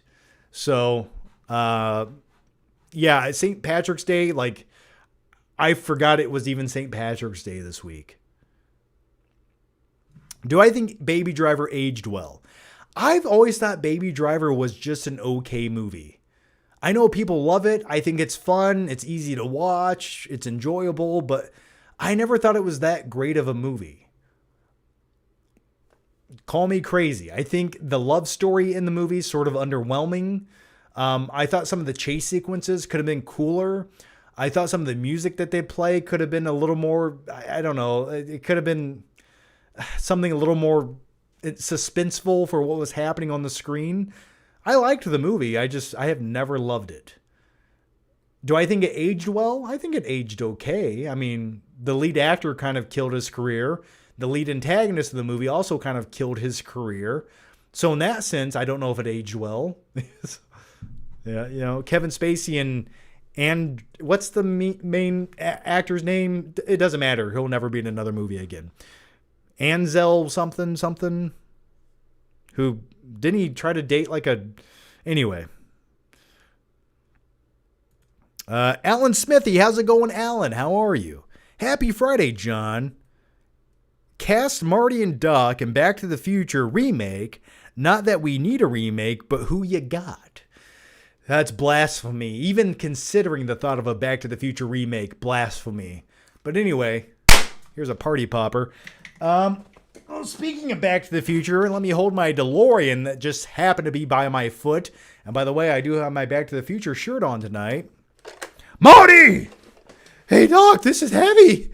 Well, listen, if we could go back to if we were, hypothetically, for the sake of the question, hypothetically, if we were going to make a new Back to the Future remake, I feel like the time to do that would have been 2015. You could have cast a younger Tom Holland before all of the Spider-Man success. I think he would have been a good Marty. Now, saying Tom Holland right now as Marty McFly is sort of like a million people have already said that. And as far as playing Doc Brown, I think you'd have to go with Nicolas Cage. I think Nicolas Cage is Doc Brown, Tom Holland as Marty. Marty, we gotta go back in time. It's your parents. In the name of Zeus's butthole, how did we get here? But anyway, thanks for the question. I'm going to go with that. That's the best answer I can give you right now. Jonah Hill is Marty. I think Jonah Hill should play everyone.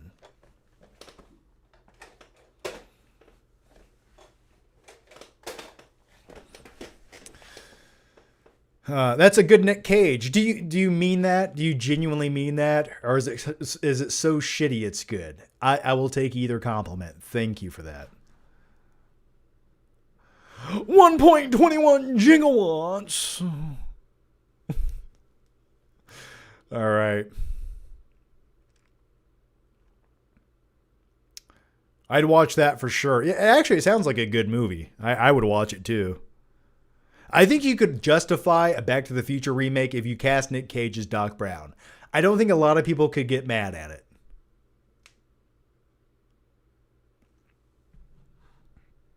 John Flickinger as Biff. Yeah, well, let's go back to 2016 John Flickinger. Let me get all jacked up again, and I'll play Biff Tannen. Hey, butthead, why don't you make a tree and get out of here? McFly! Or I could be futuristic Biff Tannen. Since when Since when did you become the physical type? Christopher Walken as Doc Brown, yeah. Okay, let's keep going here, man. And thanks for the question. All right, Skylar Wheelock back again says, does knowing that Jason Isaacs modeled his villain in The Patriot on real historical atrocities and how he wanted the character to be truly irredeemable change how you view the character and the film? No, okay, so sorry I read that all slow, but I could not see it. So Jason Isaacs, who plays the main antagonist in a glorious underrated movie called Patriot, which is basically a remake of the movie Braveheart, which my wife had never seen, that we just rewatched 2 days ago. And I like me some Braveheart. I think it's a good movie, but I think The Patriot is a better movie, and I stand by that. Now, Braveheart has a lot of great things about it. The scenery in Scotland, it's beautiful. Mel Gibson's performance, pretty good. But I think Mel Gibson's performance in the movie The Patriot is even better. Now, it is a somewhat copy and paste of the same film. The same outline applies, but I just think The Patriot is a better movie that explores every aspect more so and does better than what Braveheart did. And I would debate anyone any day, okay? But Jason Isaacs, who plays the antagonist in the movie The Patriot, yeah, that dude is ruthless, and he's so charismatic. And he burns down a church filled with innocent people in it. And if that doesn't make you a bad guy, I don't know what else does. He's great in the role. Phenomenal. I think he chews up the scenery, and he's just a dude you can't wait to see die. So yeah, I thought he was great in The Patriot. The casting in the movie The Patriot, top tier. Like, the best supporting role in that movie goes to Heath Ledger, who plays Mel Gibson's son. Great performance. I always tell people, if you've never seen Patriot, The Patriot, directed by Roland Emmerich, which is, by the way, I think The Patriot is Roland Emmerich's best movie. Like, his most iconic and fun movie is Independence Day, by all means, with Jeff Goldblum, okay? But his best movie, in my opinion, is The Patriot.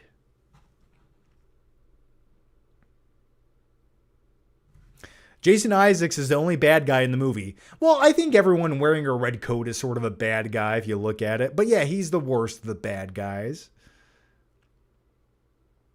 He also played Lucius Malfoy. Yes, I'm very aware of that. I know. But I think But Lucius Malfoy never locked a whole bunch of people up in a church and burned it down, did he? All right, we got one here from Dustin Rich, who says, can you do an impression of Christopher Walken doing an impression of Mark Wahlberg doing an impression of Nick Cage? Okay, well, let me take a drink of this delicious caffeinated beverage as I contemplate how to do such a thing.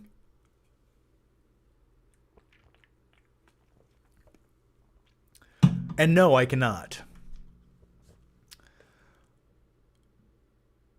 Okay, but you know what? So if it's Christopher Walken doing an impression of Nick Cage, it'd go something like this. You know, what's that in your pocket? A shark or something? My mother, just beautiful, once told me. And speaking of mothers, hey, what are you doing over there? Is your mother okay or something? That dude, I don't even know what I just did right there. I could have just had a stroke for all I know. That's all I got for you. That was basically just Christopher Walken saying shit that Nick Cage does. But that's all I got. Do you think Night King 01 is a 79-year-old janitor? Well, no, and I can safely confirm he is not. I did a live chat with some members a while ago. That seems like it was decades ago at this point. And I did see Night King 01. Or was it Claudia Rogajan? Or was it both of them? But anyway, no, he's a very nice young man. But maybe he is 75 years old and he has Benjamin Button disease. I don't know. That Nicolas Cage's Doc impression was crazy. Well, thank you for that. All I have is shitty impressions to give you. So thank you. All right, let's go to the next one here. The next one comes from Jason Nelson, 5251. What obscure films do you find memorable? Grizzly Man? I don't think I've seen Grizzly Man. Every time someone asks me for obscure films that are memorable, I always forget the obscure films. Okay. Let's see if I can find a list that might freshen up my brain cells here. But the one I always go to, and the one I've always said, is Don't Tell Mom the Babysitter's Dead. That is the one I always go to. And it's a fun comedy movie from the early 1990s. I'll show you right here what I'm talking about. It's got Christina Applegate in it. Let's see. I always had such a crush on her when I was a younger kid. Let's see. Yeah, man. It's about this teenage girl. Her mom leaves the country. They hire some like kooky old senile babysitter who dies. And then the kids basically drop her off at a mortuary. And they just want to enjoy the summer. Because who wouldn't? And they kind of just have a crazy summer. But she ends up getting like a real job. Her brother is sort of like this rocker guy who just gets high all day, and he basically, like, at one point, rather than doing the dishes, just throws him off the top of the roof and shoots him with a shotgun. It's a good movie. Really underrated. Fun stuff. Came out in the early 90s, and if you've never seen it and you just want a good rainy day movie to watch, cannot recommend Don't Tell Mom the Babysitter's Dead enough. Like, the title says it all, you know, so there's that. But let's see some of these. Let's read some of these obscure titles on IMDb. And yeah, these ones are reaching too hard. Let's see what this Reddit forum has to say. Green Street Hooligans, Mortal. Yeah, if you guys have some obscure movies that you like that no one talks about, please chime in the chat. I know I probably have 150. But I cannot think of any of them right now as I'm talking about movies on camera.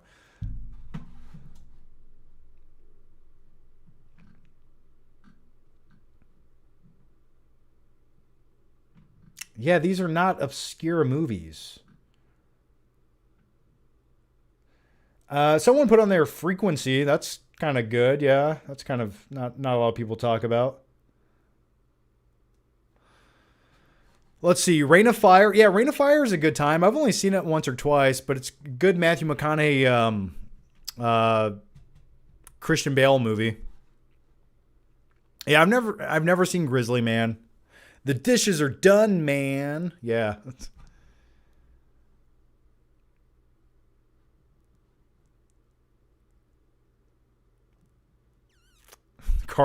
Yeah. Color Out of Space has a crazy Nick Cage performance, does it?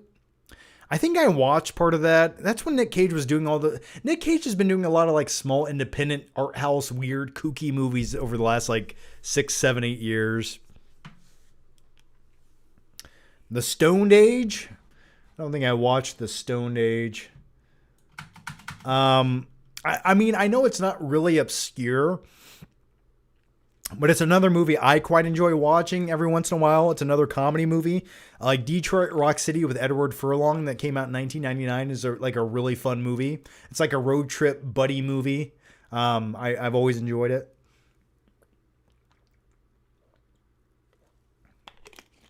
I'm trying to think of some other like 1980s, 1990s obscure movies. Man. That That's such a tough question off the top of my head, man. I know tonight, after the live show, I'm going to think of like 10 of them. I'm like, why didn't I say that? Kung Pao Enter the Fist. Yeah, you know that's actually like worth some money if you can find the DVD or the Blu-ray of that because it's out of print. When are we getting Jack Slater 5? I know, man. Last Action Hero is such an underrated movie. Idle Hands, yeah, it's pretty good. Starman. I never was a big fan of Starman, just to be honest with you. Oh, God, that question is killing me.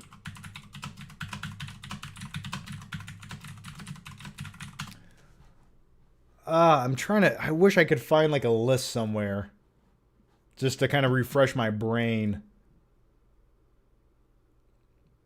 Oh, I know one. How about Drop Dead Fred? Have you ever seen Drop Dead Fred?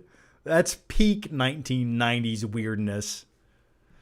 Or the movie Ladybugs with Rodney Dangerfield. Small Soul. Dude, that's a good pick. Dragon Knight, Small Soldiers, man. Not Toy Soldiers, Small Soldiers. Who also has the same kid from Don't Tell Mom the Babysitter's Dead.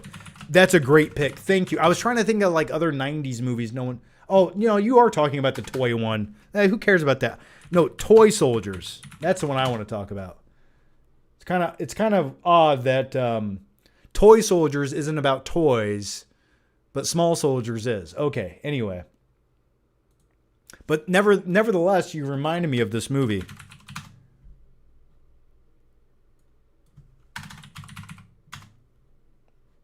What is this the movie? What? Okay, hang on. Yeah, it's called Toy Soldiers. Okay, yes. So Toy Soldiers is a 1991 movie, and I got to show you here. It's got this group. Oh, it's got young Bob from Stranger Things and The Goonies. Sean Astin, yes. And it's got Gordy from Stand By Me. But anyway, what happens is this private school, this military private school, is overtaken by terrorists.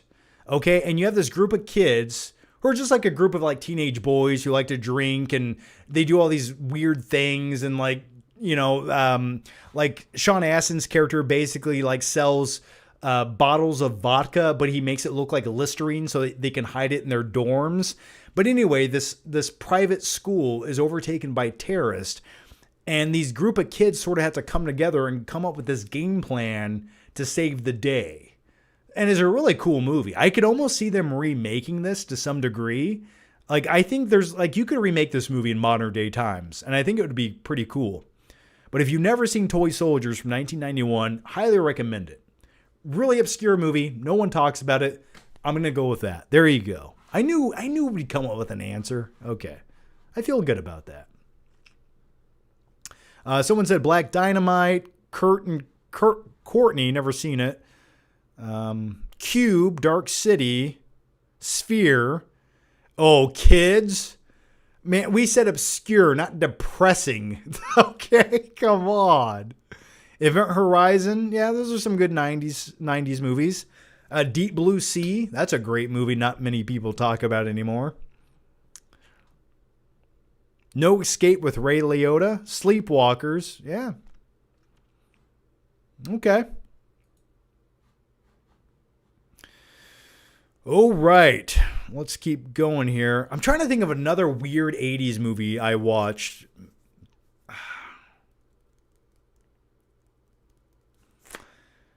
I used to watch some weird movies in the 90s as a kid.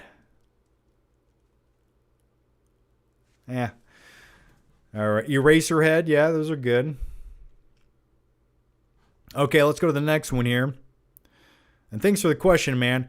And by the way, guys, we've been talking for about 2 hours. I'm going to answer a handful of more questions. So if you guys have any questions, topics, suggestions, get those in right now. And I will do my best to answer every single one of them. So for like the next minute, try to get whatever you want in. And we'll answer all of those questions. And we'll call it a night on the live show. But that doesn't mean we're going anywhere anytime soon. I'm just saying, get your questions in right now. because I don't want to leave you hanging.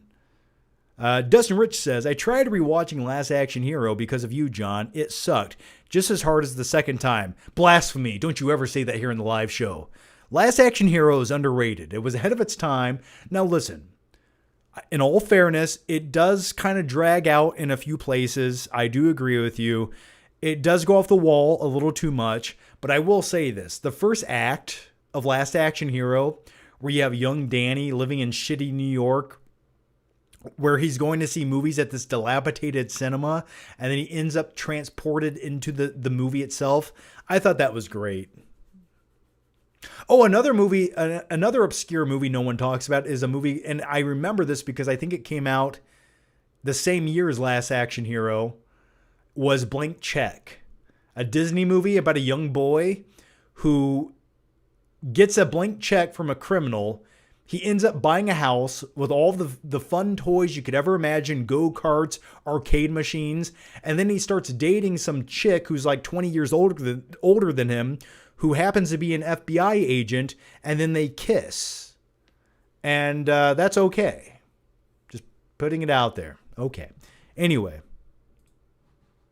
She was hot, so who cares? Actually, I kind of want to look at it right now. Call me creepy, if you will, but blank check kiss. Yeah, this has to be illegal in at least 48 states.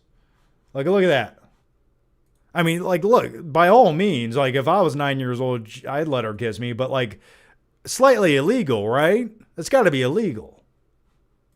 Like, and it wasn't just like a kiss on the cheek, like, oh, okay, good job, kid, you know, but this is like lips. She is kissing that 9-year-old boy on the lips.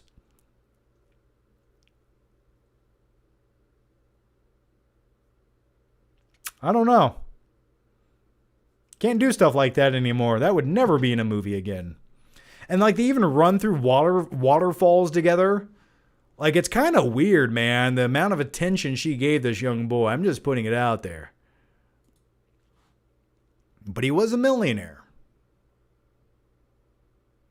John, thank you for going above and beyond with that question. It's the least I can do. It's what the live shows are all about. That was 1994. Well, how dare I get the year wrong off the top of my head? John, you don't have IMDb implanted into your brain? How dare you? I'm sorry, I can only do so much. All right.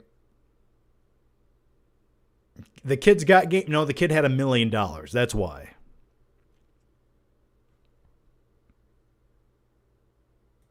Okay, Alan Smithy. How's it going, Alan?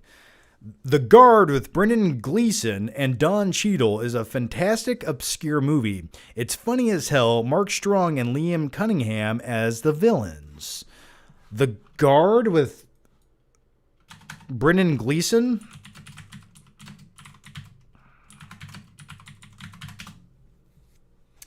I have not ever seen this. Here's the movie we're talking about. Well, here's the movie we're talking about, The Guard.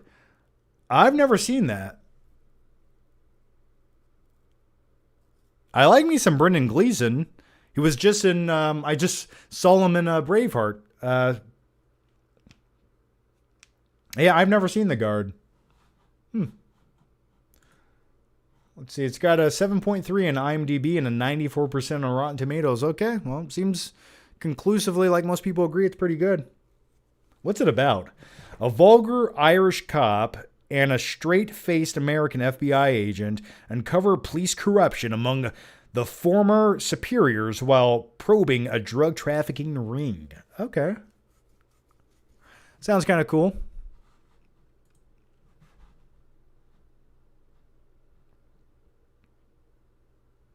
John, favorite Chuck Norris movie? I mean, besides the... the cool thing to say is the Bruce Lee movie, but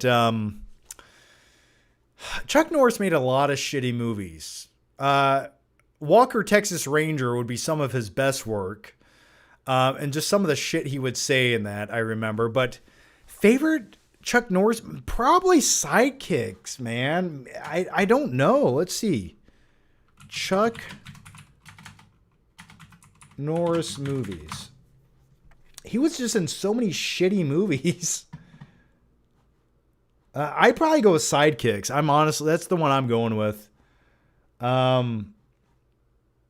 Like he was in Missing in Action, Invasion USA, Delta. He was in every straight to VHS DVD movie that dads in the 90s would have rented from Blockbuster or watched for free on TNT at 12 o'clock at night. Yeah, man, he was in so many shitty movies. I haven't even seen 90% of his movies. But I'm going to go with Sidekicks. That's the one that's most iconic to me as a kid. It's this right. That's not it. This is it. Yeah, Sidekicks. If you've never seen it, another obscure movie I think you guys should watch. But Sidekicks is a good time. Definitely check it out.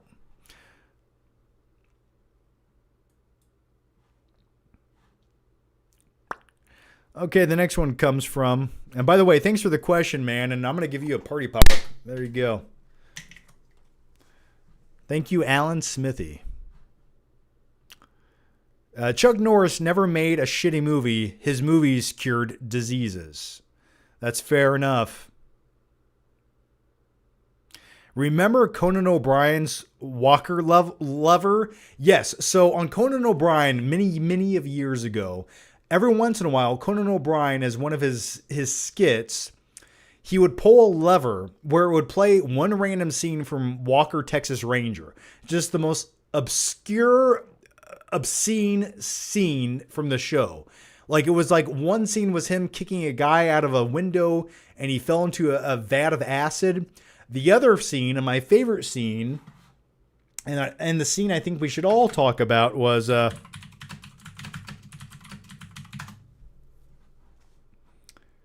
is this right here.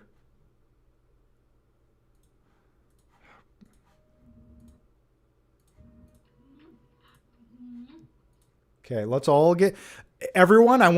Everyone watching right now. I mean this when I say it. I need you to pay close attention to the live show for the next few seconds. Just full focus, okay? Full focus for the next 25 seconds. I want you to calm down. I want you to relax. This is the best scene involving Chuck Norris. Okay? Are we ready? Okay. Thank you. That reservation still standing? Barely. And how you doing, little partner? Fine. And it's little visitor now.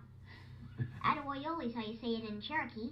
Oh, well, pardon my French, but I'll be damned. Okay. Are you guys ready for it? Here it goes. Walker told me I had AIDS.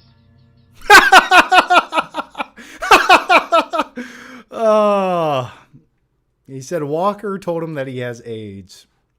But you know what? Listen, I'm going to tell you this right now. The good news here to all of that is if Chuck Norris tells you that you have AIDS, by him telling you, it cured it. So that kid's going to be fine. Little Haley Joel Osment will be fine. I promise you. Yeah, Ginny's kid. Yeah, he got it from Ginny. I'm just putting it out there. And Forrest Gump. Okay, let's go to the next one here. How did we even get to that?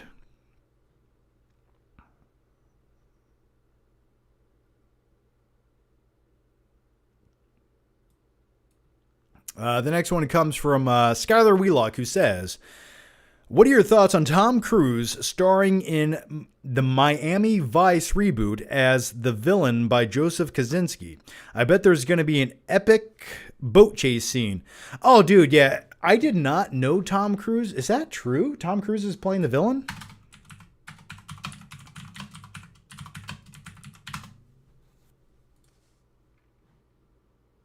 Yeah, that's awesome. Okay, so Tom Cruise is eyed to play the villain in Joseph Kosinski's Miami Vice. Okay, I think that's really interesting. Now, the fact that Joseph Kosinski is directing it, who also directed Top Gun, Maverick, it makes sense that Tom Cruise would be willing to be in his movie. And also, the thing about Tom Cruise, I like Tom Cruise when he's playing a bad guy more so than when he's playing the good guy. Like Tom Cruise in Collateral, playing Vincent, the hitman in that movie, was top tier Tom Cruise. Tom Cruise in Tropic Thunder, when he's playing the asshole, the producer, the agent of the studio, top tier Tom Cruise. So if they want to make Tom Cruise this really charismatic, chew up the scenery villain in the new Miami Vice movie, I think that is perfect. And plus, Tom Cruise can do action, so he can go toe to toe with whatever. So yeah, by all means, I'm sure there's going to be an epic chase sequence of some degree in the movie. So yeah, I'd be okay with that.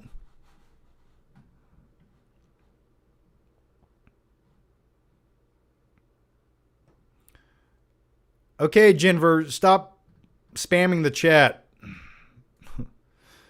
I don't know what any of this means. 55, 142, 53. I don't know what that means.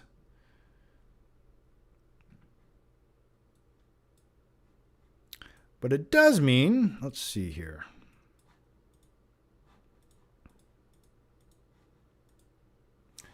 Let's see.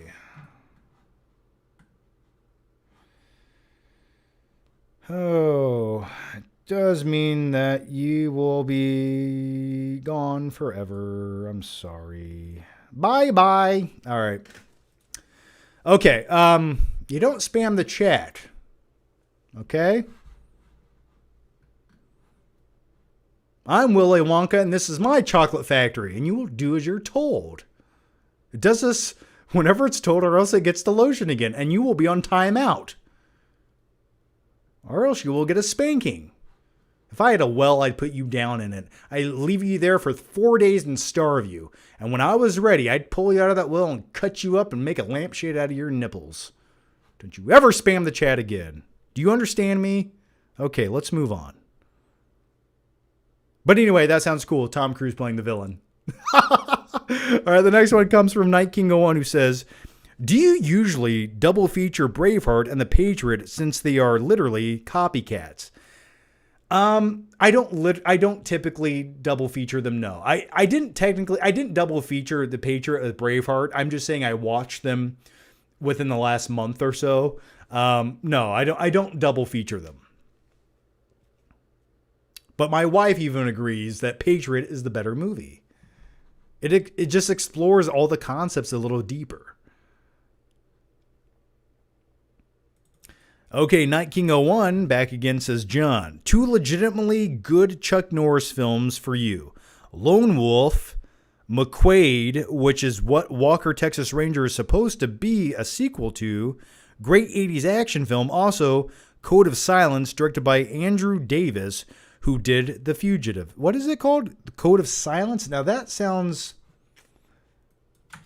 vaguely familiar. Code of Silence. Okay, I couldn't even bring up the movie. It brought up the show. 1985.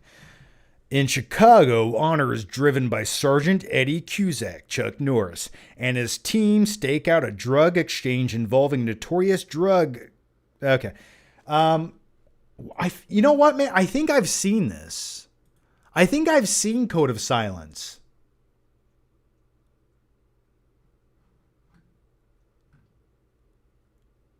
I may have seen this or saw parts of it. I can't be sure though. Most Chuck Norris movies blend together, man. Yeah, if this is from Code of Silence, I think I've seen this. But then again, I think Chuck Norris has held a bazooka in his hand in at least 87% of his movies that he's starred in. So it's hard to narrow this down.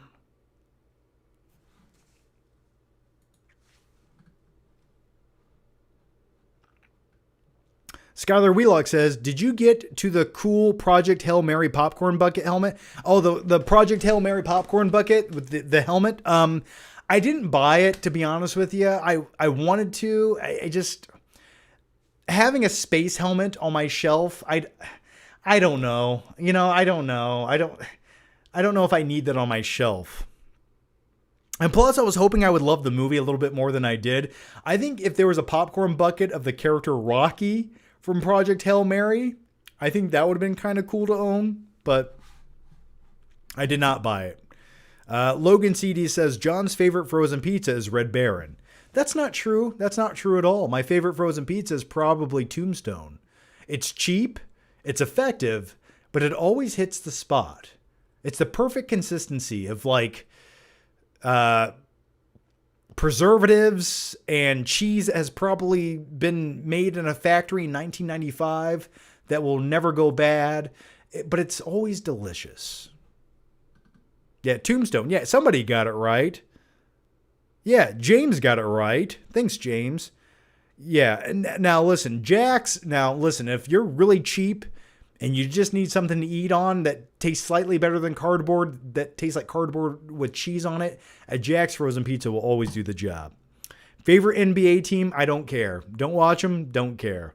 Not a big fan of NBA. If I had to pick one, I'd have to go with the Pacers, I guess, because I live in Indiana. I don't know.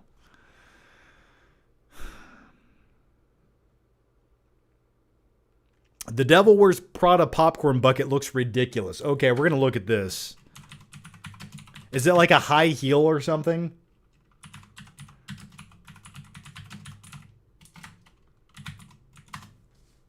Oh, it's a purse. Okay. Well, that's even dumber. Yeah, you know, I guess. I mean, what else could you do? Have a popcorn bucket of Anne Hathaway's head? Let's eat. I'd rather eat out of that, to be honest with you. Well,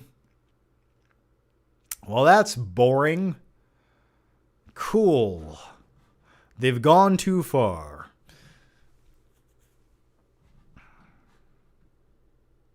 All right. Yeah, that's pretty lame. Okay, guys. Well, I think on that note, with that lame popcorn bucket, since we have been talking for almost 2.5 hours, the Michael Jackson. Okay, we're gonna. Is there a Michael Jackson popcorn bucket? Don't lie to me. I want it to be Michael Jackson's head, but the 1980s Michael Jackson head, not the. Listen, I don't want to eat anything out of like 1990s Michael Jackson head. Like that was that you don't want to eat out of that. But 1980s Michael Jackson head, even his Thriller head would look good. What is this? What is? Wait. Is this real? If it's the Thriller werewolf head, that would be sweet. Oh, is this? I like that. That's cool. I'll take that one. Okay, I don't even know which one of these is real, man. Let's see.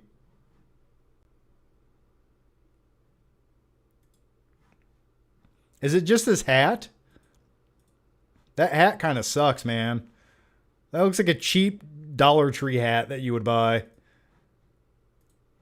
What's happening on...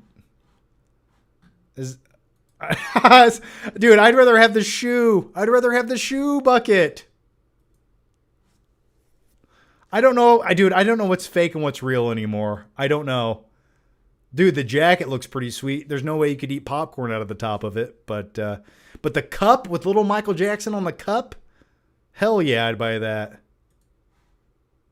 Yeah, the hat kind of sucks. Not going to lie. That looks cheap. That looks like it should cost like... That kind of popcorn bucket should cost $5 extra and come with free popcorn. Like that should be a $5 popcorn bucket.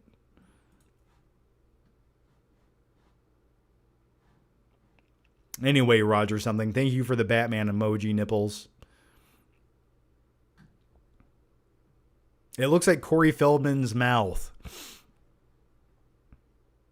Dustin Rich says, John can't eat fast food until he puts it in his fridge for a few hours because he's mentally deranged. Well, you know, listen, sometimes I think fast food... Oh my God! Oh... The heavens have opened up and they're taking me now for my sins against humanity. I don't know why that light just got so bright. Let's turn that down. That was, oh God. Michael Jackson literally opened up the heavens above and said, listen, John, that's not going to be the popcorn bucket. What was the question again? We had a question here that...